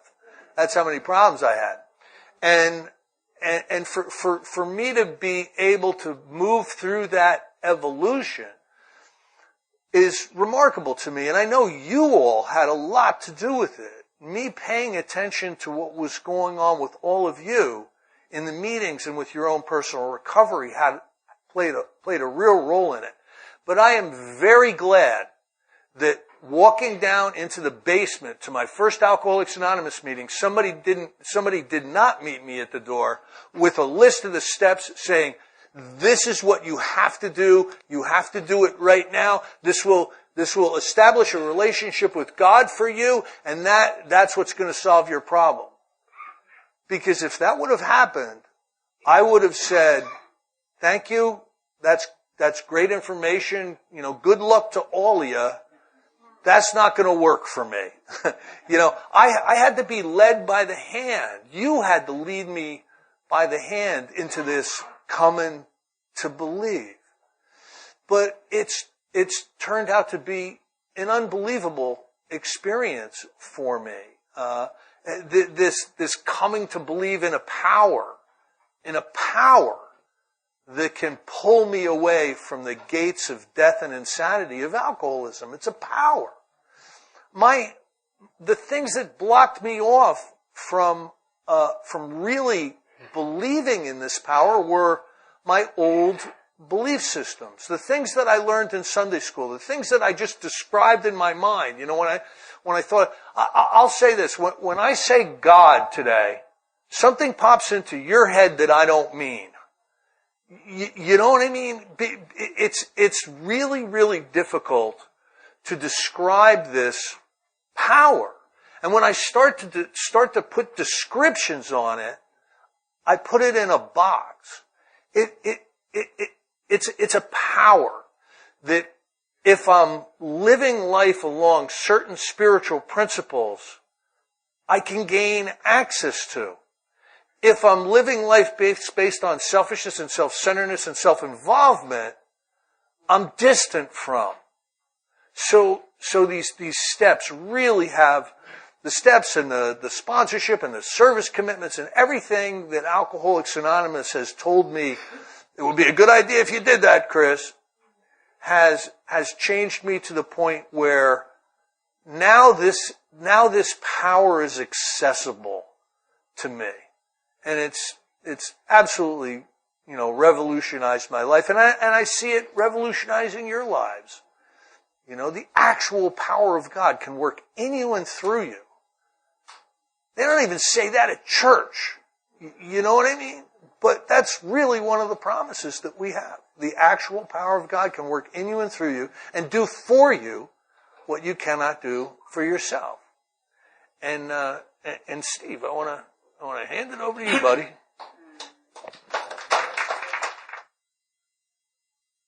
As that, maybe I can just hold it here. As that unsuspected inner resource, right? And the idea of tapping into it, really strikes me because it's like getting an IV. When I get an IV, I don't know exactly why what's happening, but I feel differently, And what happens when I get this conscious awareness, this God consciousness, there's an awareness. I experience life differently. I see things differently, and we'll talk about that more. But also, Chris talked about that wholeness. How often do we hear someone show up at AA, or would you have heard me talk about that hole in the soul, right? H-O-L-E. But here we get W-H-O-L-E. That hole is filled. And that's also, like we said last night, I gotta get sober to get whole for me in AA. But that's been the gift, and when, Roland Hazard, went to see Carl Jung, and ultimately Jung said, I can't help you, right? After a year, and encouraged him to go get connected with some folks as he did with the Oxford groups. But when Bill wrote Carl Jung, in 1960, 61, and Jung wrote back to Bill, almost 30 years later, right? And he told Bill, he said, I couldn't be as I'm paraphrasing, but I couldn't be as candid with Mr. Hazard as I might have been given the times. But he says, what I really thought he had at a low level was a spiritual thirst for wholeness. In medieval terms, a union with God. See, I show up here not knowing what's missing. I show up here not recognizing that what I really have is a spiritual thirst. And I've been trying to quench that with alcohol. I have been bringing about that change, a change in me through alcohol rather than this spiritual connection. You know, it says back in a vision for you, it talks about what most normal folks get from a few drinks, right? I mean, normal people, I get why they drink. For most normal folks, drinking means conviviality. You know, I didn't even know what that meant for a long time, but I just love saying it. It just rolls off the tongue, doesn't it? Conviviality, joyous intimacy with friends, colorful imagination, release from care, boredom, and worry, and a feeling that life is good. A feeling that life is good. It goes on to say that that's not what a guy like me gets in the latter days of his drinking. What I get, it says maybe momentarily. So I'll get that feeling. As Chris said, maybe it's drink 4, 5, 6, 7, I don't know. Maybe it's at 8, 9, 10 at night. But I awaken to face the hideous 4 horsemen of terror, bewilderment, frustration, despair. And then I give up this drinking and say, what do you got for me? You know, it's amazing that a guy like me, everything that alcohol did to me, even when I decide to put it down, it feels like a sacrifice. You know, I'm in this abusive relationship with alcohol. Just like an abusive relationship with someone else. And I never want this to be misinterpreted. I'm not making light of that. But, you know, when I'm watching that bad TV movie of the week, and he or she is going back to him or her, and I'm watching and I'm going, don't do it. Don't you see? This is going to end badly. Do not do it. I don't get it. I'm watching and they go back. And I got this kind of relationship with alcohol, and I would break up with alcohol. And then about 2 or 3 days later, I'd get a alcohol booty call. Yeah. And alcohol would say, Steve, just let me come over. Let's just hang out. We'll just cuddle. And I go, okay. We have a couple of good nights together, and then it just beats the hell out of me again, right? And so it's amazing because what alcohol did for me was so remarkable and so needed that I was willing to risk what it did to me, but the scales had turned dramatically, and the price I was paying, and perhaps more importantly, the price the people around me were paying, was going up significantly. So, but I don't understand that I've got this search for spiritual wholeness. I didn't even think in those terms. So when I get here, what the book says, you know, last night we talked about the problem a lot. And talked about both the problem with alcohol, that relationship with alcohol, and that relationship with me, and that relationship with you, and that relationship with God. You know, I was in a meeting a few years ago, and a guy came in late. That's not surprising. He decided to share immediately. That's not surprising. He didn't know what the topic was. That's not surprising for him or me. And he goes, but I gather from what I've heard that the topic is relationships. And it wasn't. But what struck me is, in fact, all of our meetings are about relationships. All of our meetings are about relationship. How do I relate myself rightly to Him? How do I relate myself rightly to you? How do I relate myself rightly to me? All of this is about relationship. But I show up here with an alcohol problem. And then I finally come to grips with that problem with alcohol, right? And I finally, when we get to we agnostics, and you know, I went through that, assessment that I took going to treatment with you guys last night. But the men and women of AA let me know right away that how I answered those questions isn't what makes me alcoholic or not alcoholic. Those are the types of questions that might reveal my alcoholism, that might be a red flag. But what I could finally grab hold of is what's on page 44 in our book, when it says, you know, when you honestly want to, you find you can't stop entirely. which you guys explained meant to stop and never start again. Or when drinking, you have little control of the amount you take. Says, if so, you're probably alcoholic. And I finally got where I could lay my life experience honestly over that litmus test with alcohol. The first half of the first step. And go, that's me, I got that. So I was able to concede to my innermost self, at least at the level I could understand the problem at the time. I got that. And then the next line said, if so, you may be suffering from an illness which only a spiritual experience can conquer. I thought, damn. I was hoping for something else. Because quite honestly, and the book talks about, we've seen many a man's eyes light up, right? When finally I'm with people who understand the problem. And then the solution is really off-putting. The solution, number one, I didn't know if I believed in it. I didn't know if it was real. Was it accessible by me? I was a guy who, I don't know what I believed or didn't believe, but I wouldn't hold hands and say the Lord's Prayer at the end of meetings for the first 6 months I was sober. I went through my big book with a marker and blacked out everywhere it said spiritual experience or spiritual awakening. It looked like a CIA redacted volume of the big book. And I did that, I used to say, with my sponsor's approval. And he said, no, you did it with my knowledge, but not my approval. Those are different. But what he had done was this language was so off-putting to me. And like Chris said, I wouldn't use the word God. And I wouldn't say God because I didn't want you to think I meant what I thought you meant when you said God. And so I didn't, you could pat me on the head all you want and say, oh, you get to, pick whatever, power of the universe, whatever. I get to make stuff up, but I knew what you meant. Hang around a little while and you'll believe like we believe. We'll bring you into the team. I wouldn't hold hands and say that Lord's Prayer, and a guy came up to me one night after the meeting, and the guy had been my counselor in treatment.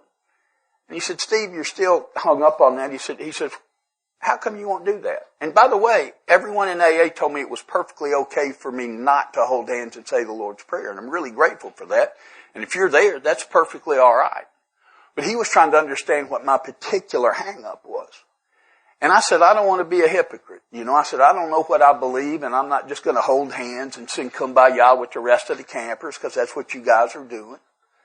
And he had heard my treatment fifth step, which included some of the things you guys heard last night. 6 DUIs.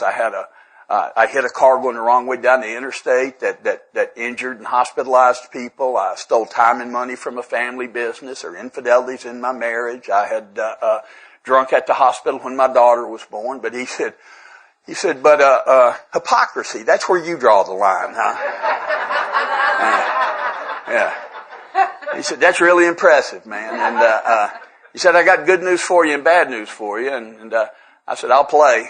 And I felt condescended to. And if you're new to AA and you have ever felt condescended to, it's because someone's just been condescending to you. And I said, I'll play. What's the bad news? He said, the bad news is hypocrisy is way down your list of problems.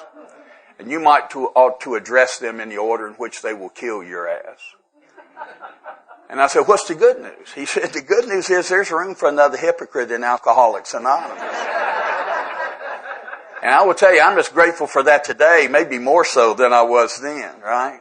But see, what that allowed me to do, I didn't believe anything any differently, but it took some of my defenses down, and some of that was just a false bravado. I'm still trying to hold on to my version of my man card, and I'm not, like the book says, I'm not going to be the hole in the donut. And I was taking stands and pushing back in places where people weren't even pushing against me, but I was looking for some things to fight about and debate and argue. And you guys just make it easy. There's nothing to fight about here. There's nothing to fight about. Chris just said, see, we've made clear the first step is a description, I believe, of my problem. It just describes the problem, and I get to decide whether I've got it. That's the identification.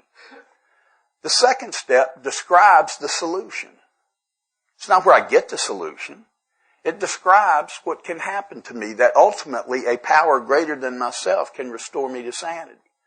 And I kept thinking something was supposed to happen for me there. Now it does happen. Bill had that sudden and vital spiritual experience, but that's why they put Appendix 2 in the book that says, hey, we may have given you the misimpression. I mean, that happened at the second printing. That's how quickly they saw that they might have left this impression with Bill's story. Don't be waiting on that burning bush.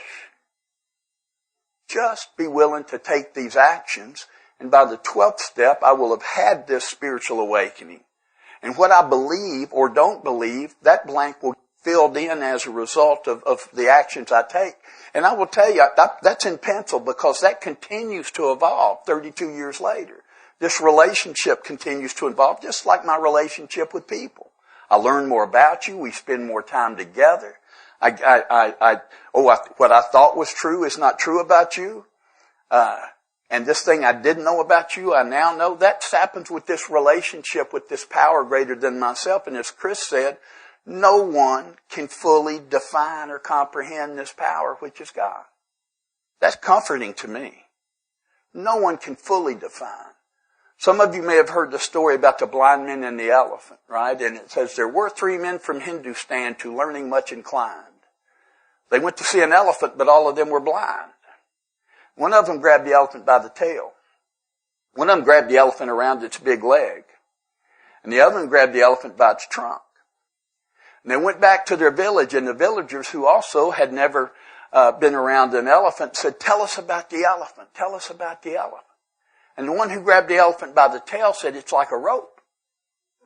And the one who grabbed it around its big leg said, it's like the trunk of a tree. And the one who grabbed it by its trunk said, it's like a snake. And they argued endlessly about what an elephant was, never realizing that the elephant was big enough to encompass all those traits. That they had not described the elephant, they had described their touch point, their relationship to the elephant. And see, I think that's what we do. So at a time when I was so uncomfortable about what I thought you thought, and I heard you describe something, and I would go, oh, that's not my experience. I'm no longer put off by that at all. And I'm now freely use the word God because I'm unattached to what I think you think that means. I'm just fine with it now. And that used to be something that just made the hair on my neck stand up in a meeting. So you give me so much freedom here where I thought I was trapped at this second step. Because it says once I say I've got that problem over alcohol, it says that so lack of power is my dilemma. And see, I will tell you, this is again another point of view.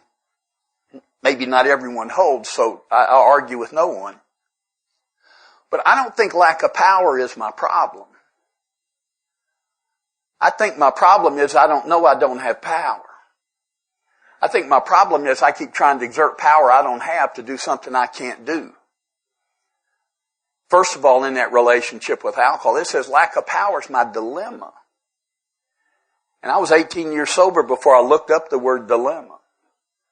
Among other things, it says it says a problem with 2 equally unacceptable solutions.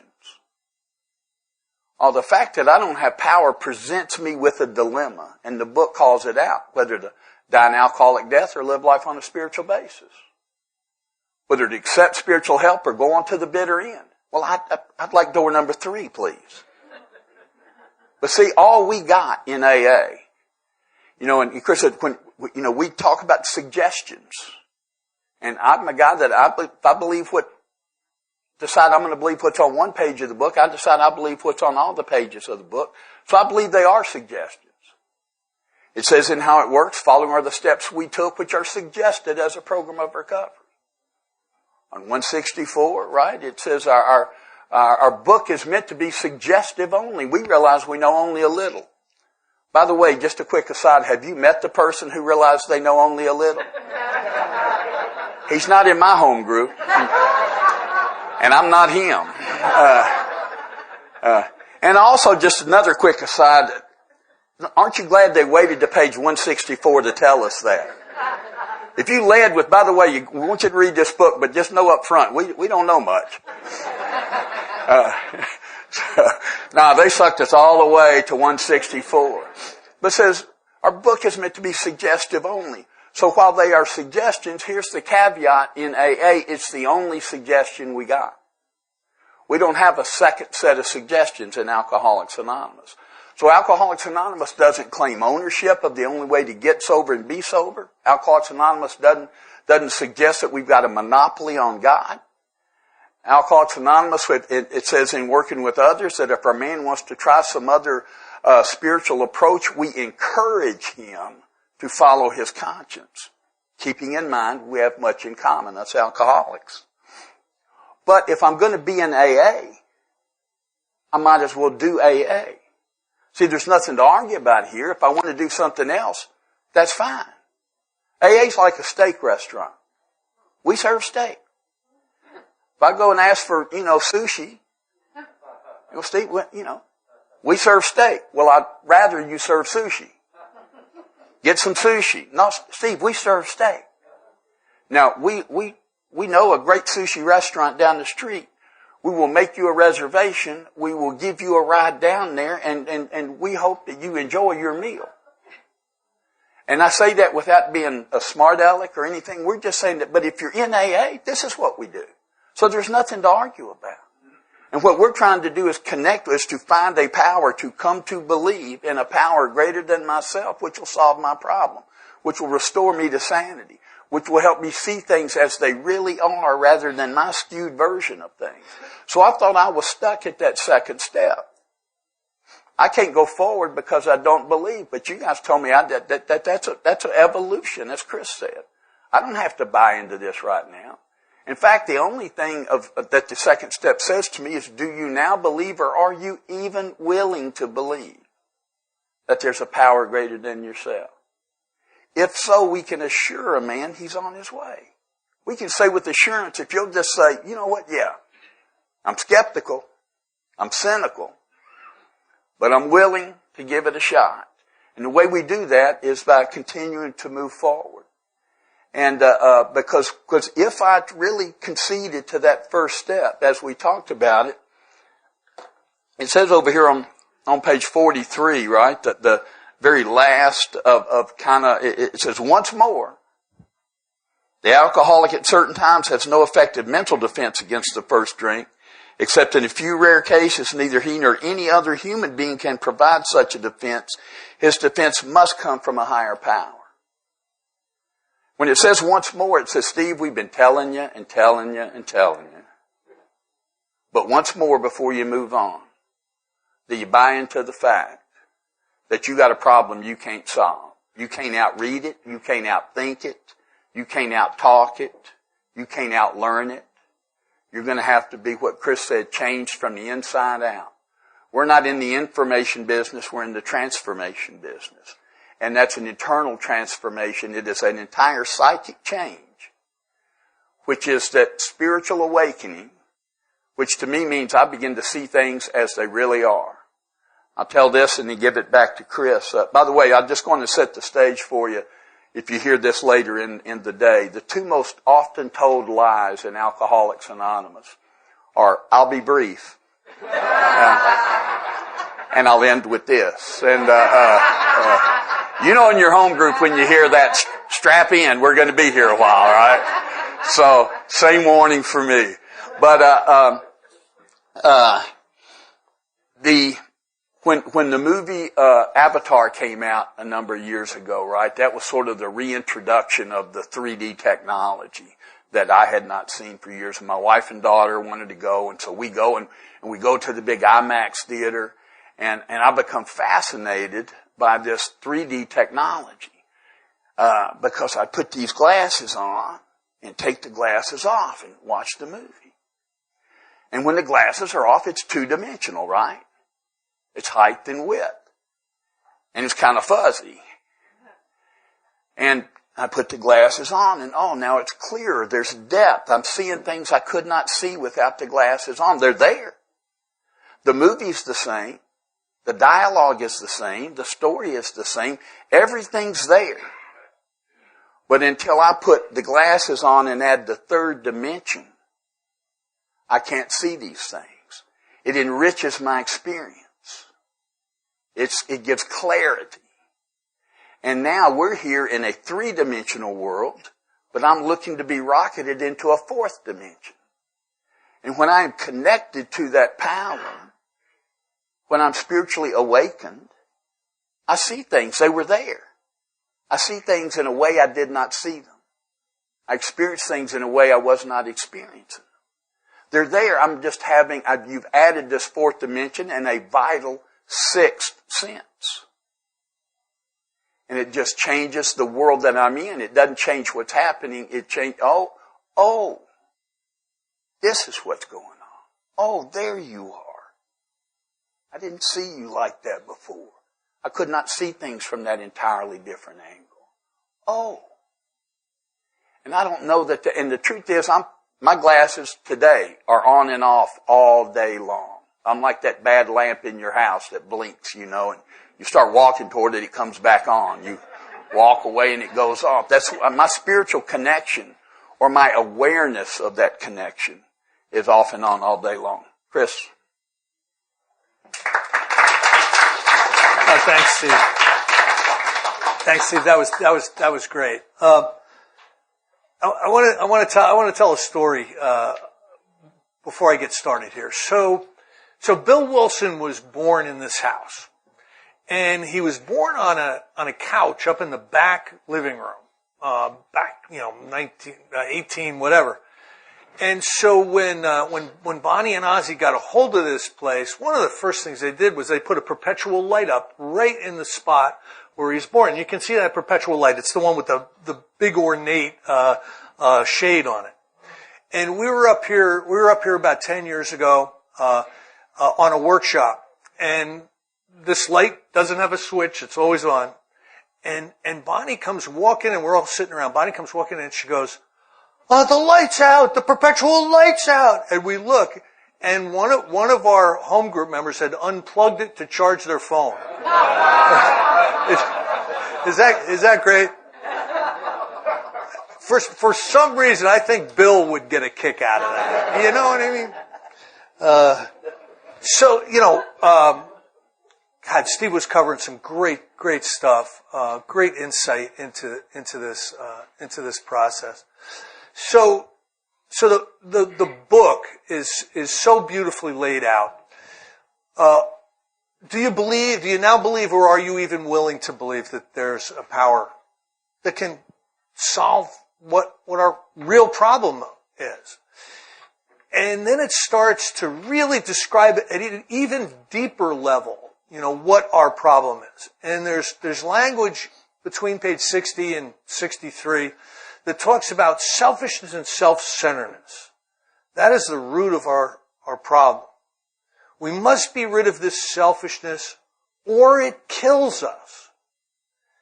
And it gives some brief descriptions of how selfishness and self-centeredness can really be impacting our lives.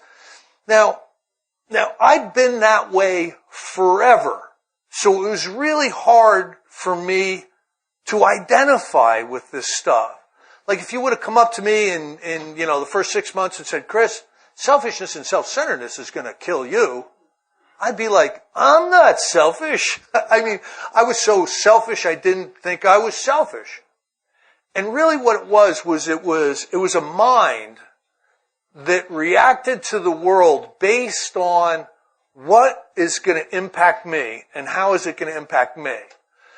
And this overwhelming selfishness directed my life. And then it talks about being the actor who wants to run the whole show. And I was that guy. I would get really frustrated when things weren't going the way I thought they should go. I had a lot of problems with employment because of that. I would always know that this is being run wrong. Why did the boss set it up this way? I would have set it up that way. I mean, so it caused a lot of problems in my employment relationships. In my romantic relationships, I would go into a relationship like that thinking, this is going to make me feel good. This is going to be good for me. she's going to treat me really well, and it would never work out, just because of the way I'm going in. I'm going in a selfish way. My friendships pretty much all blew up. Somewhere along the line, I was disrespected. Somewhere along the line, I was treated poorly. And if you look at my life, in high school, maybe there was 20 or 30 good friends. As I moved through my alcoholism, it got smaller and smaller and smaller. And the crazy thing is that these guys, I think through the Oxford group, but Bill Wilson also was a huge reader. He read a monstrous amount of literature, and he talked to some really, really smart people. They were able to hone in on really what our problem is. It's certainly a disconnection and problems in relationships that are based on this selfish and self-centered worldview. But in step 3, my first understandings of step 3 was, let's just say the prayer and let's move on to step 4. And a couple of my experiences, and unfortunately some of the early sponsees that I worked with, that's what we would do. We'd say the 3rd step prayer. Okay, that's done. That's taken care of. Let's move into step 4.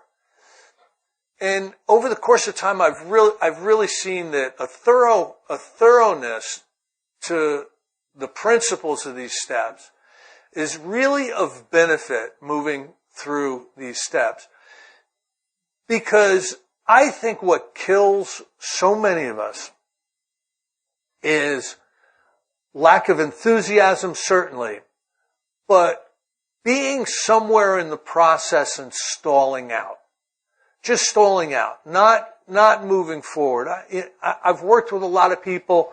I was the contact person for a lot of the local treatment centers in the 90s, and I've worked with a lot of people, and not everybody, moves through the steps and has an awakened spirit and is in the Wilson house, hanging out with us.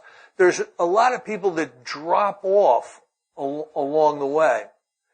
And have you ever worked with somebody, and in the middle of the step work, it's almost like they say, I'm good now.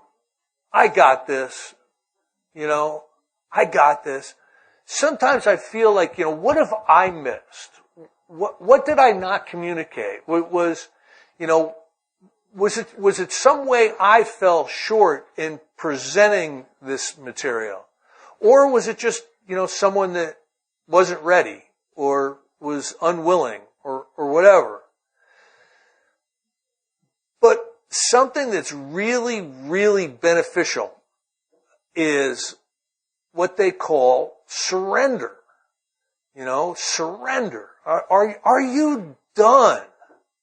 Are you done with this stuff? Now, very, very few people I've worked with have been at that point where they would absolutely do anything, desperate to recover. Many people come in today that don't have that sense of desperation. And as a sponsor or a spiritual advisor, what I've tried to do over the years is really try to hone my communication skill. My ability to transmit an idea. And the base idea was what Steve was talking about. You have a problem you can't solve. That's the basic communication in the very beginning. And we have a way out upon which we can all agree. And here it is. But there's something in alcoholism. And I believe it's based in self. It's based in selfishness and self-centeredness that makes so many people reluctant to believe, reluctant to participate, reluctant to engage in this recovery process. So, over the course of years, I've really tried to get better at communicating and relating and identifying. Now, in my early days of Alcoholics Anonymous, the step work was more enigmatic. Okay, in North Jersey, when I got sober, it was unheard of for somebody to bring somebody over to their house and take them through the 12 steps. It literally, if someone was doing that, they would have been labeled a pervert. It was that unorthodox, to have your sponsees come over your house and go through the steps. It was just unheard of. So the experience that people were undergoing at that period of time were meetings, were step meetings, were speaker meetings, and their own reading of the literature. So I went through that period of time, and then I discovered some workshops, which really made things much more clear to me. The first was the Joe and Charlie workshops. They were really impactful. The Joe Hawk Salvation Army talks, those were going around. That was really impactful. Haven't been able to listen to those in a long time. But that created the renaissance, really, of literature-based, big book-based, presentation type of experiences that we're somewhat having, here today at the Wilson House. And when I got involved in that, I was encouraged by the information. I gave some authenticity to the people that were giving these workshops because they spoke with such authority. And the truth, it's really hard sometimes to deny the truth of alcoholism if you're really honest about it. And so there was honesty and there was authority in these workshops. And I wanted what they had. I wanted what these people had. So I got started on a very, very imperfect movement through the 12 steps. Multiple times I've been through the steps, and that's a good thing because of the poor job that I did, in a lot of the early attempts through the 12 steps. But I believe today, in the third step, the step one, the problem, step two, the solution, readies us. If we really are clear with this experience that we're having, it readies us for a decision, and that decision is to live life along spiritual lines, to seek a relationship with God, to follow to the best of our ability the spiritual nature of the 12 steps, and to distance ourselves from this toxic experience of selfishness and self-centeredness. And that third step decision, when you look back at the history of in Alcoholics Anonymous, especially in the Akron area, there's a lot of writings that describe how Dr. Bob took you through the third step. And it was abbreviated compared to, some of the stuff we go through with the big book today. They didn't really have the big book at that period of time. But it would be on your knees in front of a bunch of guys in Dr. Bob's house. And if he didn't think you were sincere enough in expression of turning your will and your life over to the care of God, if he didn't think you were sincere enough, they'd make you do it again. It was a serious decision. The definitions of words have changed over the years. A lot of people use period dictionaries now when they're doing the real deep big book studies, because the definitions of words have a tendency to change, from the 30s to today. But I believe when they called something a decision back then, it was really serious. Like I can decide to go get a sandwich up at the up at the convenience store right for lunch, but something could happen and I could not do it. That wouldn't be the type of decision they were talking about back in the 30s. When you made a decision, they expected you to now mean business. That's kind of some of the language they would use. This guy means business. And that's someone who is going to start on the spiritual process of the 12 steps, or the early version of the 12 steps that came out of the Oxford group.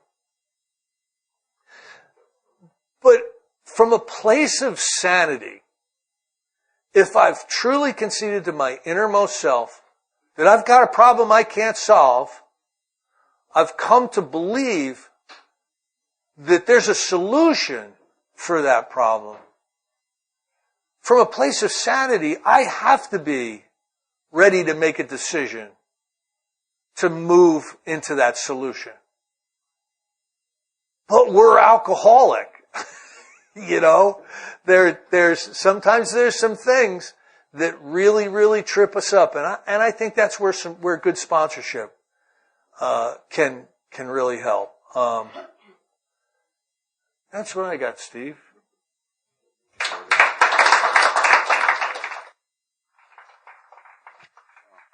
Thanks, Chris. It's, as Chris, I love the way the book is laid out as well, right? I mean, we got the doctor's opinion, and, when they got Silkworth to write that letter, it was really to give credibility to the book, right? They're going to mail this book out. It's not like they're sending it out to clergy and doctors and stuff. They didn't have a list of alcoholics to send it out to.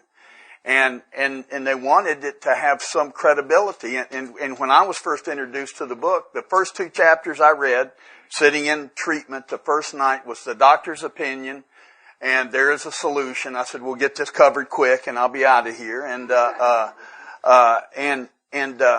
But we get that doctor's opinion, then Bill gives us that chance for identification by sharing his story, right?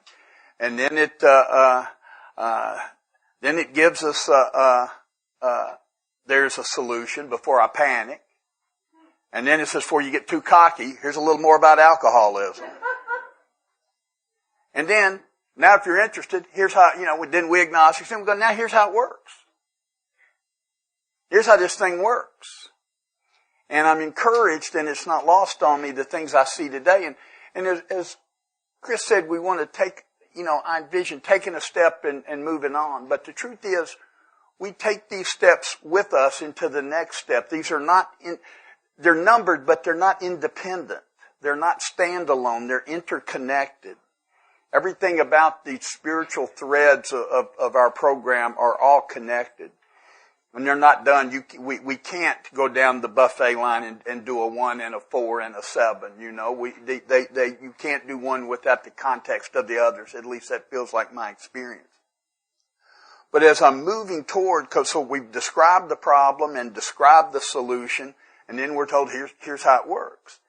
And then, for the first time that I see in the book, they beg me. It says, we beg of you to be fearless and thorough from the very start. Some of us tried to hold on to our old ideas, and the result was nil till we let go absolutely. And I used to, debate with my sponsor at about 3 years sober. We're having the debate, because now, and we can fall guilty of this here, at about 3 years sober, not only had I read and studied the book, I might have been one of a handful of people that really understood it. And I began telling people what Bill meant to say. And we can turn this spiritual, gathering into an intellectual exercise. And I have to guard against that. We can begin parsing words to a point that we've lost the spiritual nature of what this is. And we want to have an experience, not get an A on the test, But I still fall back and forth into those things. But if I'm going to really move forward, and part of that third step is this decision to let go of old ideas. And all that means is, it doesn't mean, because what the debate with my sponsor was, well, that sounds like I never had a good idea before I got to AA, that everything I ever thought was wrong. And he said, that's not true, Steve. He said, I'm sure you got some good ideas. He said, we've not heard any of them yet, but I'm sure you've got some. He said, but really what you're being asked to do there is not cling too tightly to the only ideas you had when you showed up here. It doesn't mean they're all wrong. He said, you have trouble distinguishing the good ideas from the bad ideas. They're commingled with you. He says, and if you are just limited to the ideas you showed up at AA with, then there's not room for any new ideas. So AA's not telling you to throw them away. It's just to set them down. So your hands are free. Open your mind so your mind is free for some new ideas that might serve you better, might help you serve others better. He said, if you'll go through the process of these steps, the truth will find its way back. The good ideas will still be there. And see, and I've been running my life based on some beliefs, and I couldn't have even told you what they were in many cases. The old ideas that had me, the story about myself. Part of the old ideas is we got to let go of what we think we know. And be open to what might show up.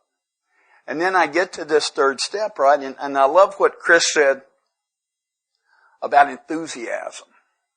Because it's only a few years ago that I paid attention. I'm about to parse a word, but I paid attention to where it says after this, in the midst of this third step, when we sincerely took such a position. That's after it says when I decided that hereafter in this drama of life, God's going to be the director. That He's the principal. That He's the father, I'm the child. It says when we sincerely took such a position, all sorts of things began to happen. And apparently the sincerity of that position is not unimportant. I seem to benefit more when there is sincerity. Later it will say when we enthusiastically embraced certain ideas. So and through no virtue, I have to tell you that I've been sincere and I've been enthusiastic since I've been in AA. And that's not virtue or intelligence, neither of which, thank God, are necessary for sobriety in AA. But I land here, and after deciding I got this problem I can't solve, and after becoming open-minded at a minimum in step 2 to the prospect that perhaps a power other than me, greater than me, can solve that problem. The third step is my decision to seek that solution to that problem. And to do so unreservedly. Not my version of that, And as Chris said, what those few pages, 60 through 62, 63 in the Big Book do is introduce me to the fact, as it says, that selfishness and self-centeredness are the root of my problem. Now we're going to go attack the problem at its root. When we quit drinking alcohol, that's like mowing over some weeds, but not weeding. It looks better for a little while. Cosmetically, we've made some significant improvements. The curb appeal of my house just got a lot better because I mowed the grass. But by next week, that stuff's growing back up. I have not removed it. I've trimmed it a little bit. And so I stopped drinking. And now we're going to get to the root of the problem. And it says that root is self is my problem. Self in its various manifestations. Chris talked about it last night. It will tell us in a couple of pages, being convinced that self in its various manifestations is what has defeated us. We looked for its common manifestations. That's what we're about to do when we go into the fourth step. We're going to inventory to see where self shows up in my resentments, in my fears, in my conduct. Where does self show up? I was in a meeting at that same beginners meeting I referenced last night, a different meeting, but at that particular group. And there was a young girl in there, 16, 17 years old, and she was trying to get sober, and I knew her, and my wife sponsored her mom. But in that meeting, all the people with 6 months or less are asked to kind of check in, right? And it got around to her, and she started trying to say something, and she was stumbling and bumbling, and finally she just stopped and she said, I just got to get over myself. And I thought, me too, baby, me too, Me too. That's what I'm trying to do, is just get over yourself. Because this self, I'm trying to make this third step is where you have encouraged me as part of my recovery to turn away from self toward God. To go from a self-centered life to a God-centered life. To go from an egocentric driven life to a God-centric life, to a spiritually driven life, guided life.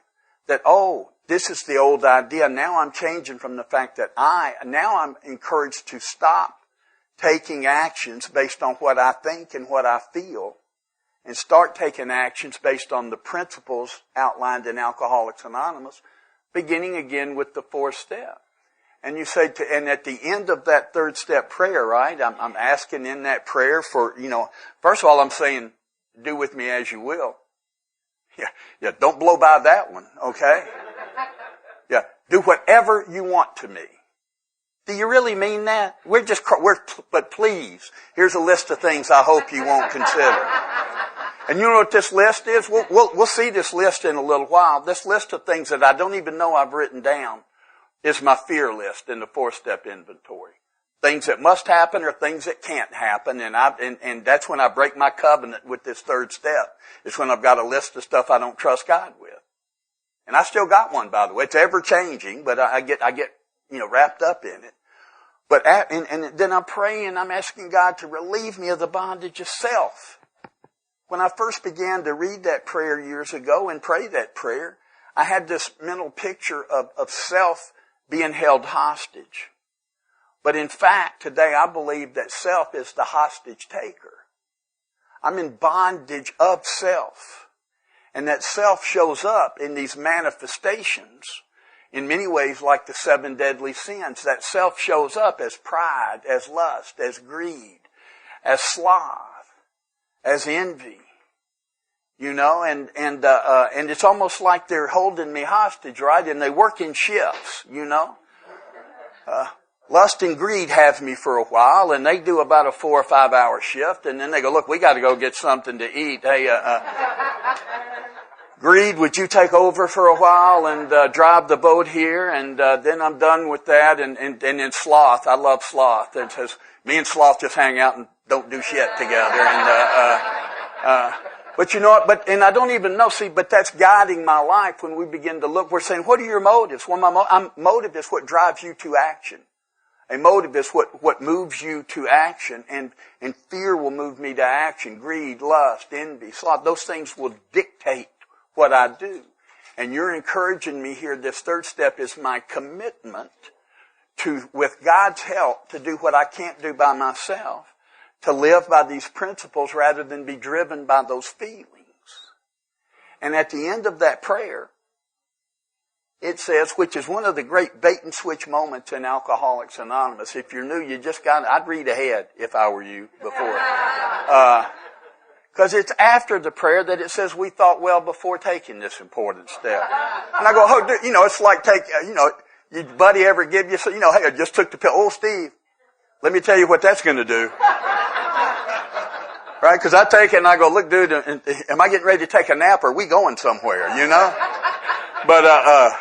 But I take that prayer and then you go, you should have thought before taking that. Asking yourself if you are ready to abandon yourself, abandon self utterly to Him. This is where I am. I'm abandoning ship. I'm saying I'm giving up on me. I'm turning away from me toward God. I'm abandoning myself utterly. Not I'm going to not that bush league switch, pinch hitter. But no, utterly. Do with me as you will. That's frightening. I got to tell you. It's daunting. Do with me as you will. And then I hand God a list of suggestions. Do with me as you will, except in my marriage. Don't be screwing around with my marriage. I'll handle the banking, God, unless you're going to endorse a check. I'm all for having more, but not for having less. The biggest joke that alcoholics say all the time, we don't like change. Bullshit. We just want to be in charge of the change. I got a lot of stuff I'd change if you put me in charge. I'll take a promotion. I don't want a demotion. I'll take a raise. I don't want you to cut my salary. You know? I'll move to a bigger house. I don't want to move to the apartment. I'll get a nice, so I got a list. And here is where in its perfect incarnation, I give up the list making. Later in the 12 and 12, it will say, we all know the difference in a simple request and a demand. And I will tell you that I absolutely know the difference in a simple request and a demand, but I am often not aware when a request has morphed into a demand and I didn't even see it happen. Where that thing I hoped would happen now must happen. Where that thing I hoped does not happen absolutely cannot happen or I won't be okay. And when I make those definitive conclusions for myself, I'm now held hostage to them. I'm a prisoner to what I've decided must or must not happen. The third step has given me some freedom here. But the third step, as Chris said, and as we close here, is in its simplest form, is me making that decision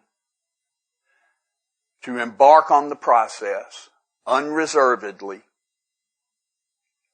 to take the actions that you're outlining that will connect me to this power. It is, I told you last night, give me directions to New York, right? Now you've given me the directions, and I get about 15 miles down the road and go, this couldn't be right. I'm not turning left here. Ben and I were coming here yesterday from Albany, and Google turned us down this road, and we said, this couldn't possibly be right. And usually when I'm by myself, Ben and I'm sure just, we followed the directions, but normally I'll just turn another direction, and God works just like Google Maps, He just goes, rerouting. Doesn't yell at me or anything, just goes rerouting. Go 1.3 miles and then turn left, And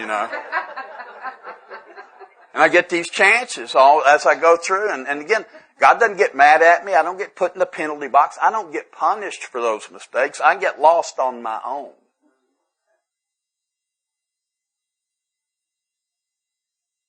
And God's ready the moment I am.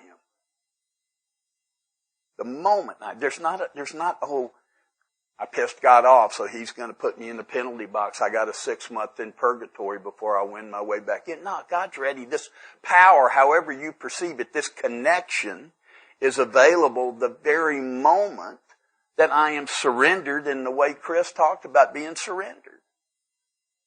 I give up. That's what William James said, right? That the single source of all great spiritual experiences is this total deflation of ego, of self. The book says we're embarking on this thing, but it says a price must be paid. The price we pay is the total destruction of self-centeredness. Now, we are never going. That's why we're always going to be somewhere in the middle. We're human. That's the humanness of us. That we're not absent ego, but we do want to deflate ego. But ego will reinflate itself untethered if I'm not staying connected to this power. And so this third step is where I'm saying I'm in. Ben and I were driving here yesterday, and he's talking about what the weekend is, and never been to something like this. And I was so appreciative. He said, I'm in. I don't know what we're going to be doing, but I'm all the way in. Let's do whatever there is to do. And I'm the guy usually with my nose pressed against the window waiting or getting a seat where I can ease out of the room unnoticed. But getting all the way in. And the third step is my decision to get all the way in and go, okay, here we go. Not my version of the 12 steps. Let's go do what's written down here. Let me follow that sponsor. Let me do those things. And we will jump into that inventory later this afternoon, or at 10:30 actually. It's when I'm going to start telling you about my sex life. And that's more a marketing tool to get you back, but it's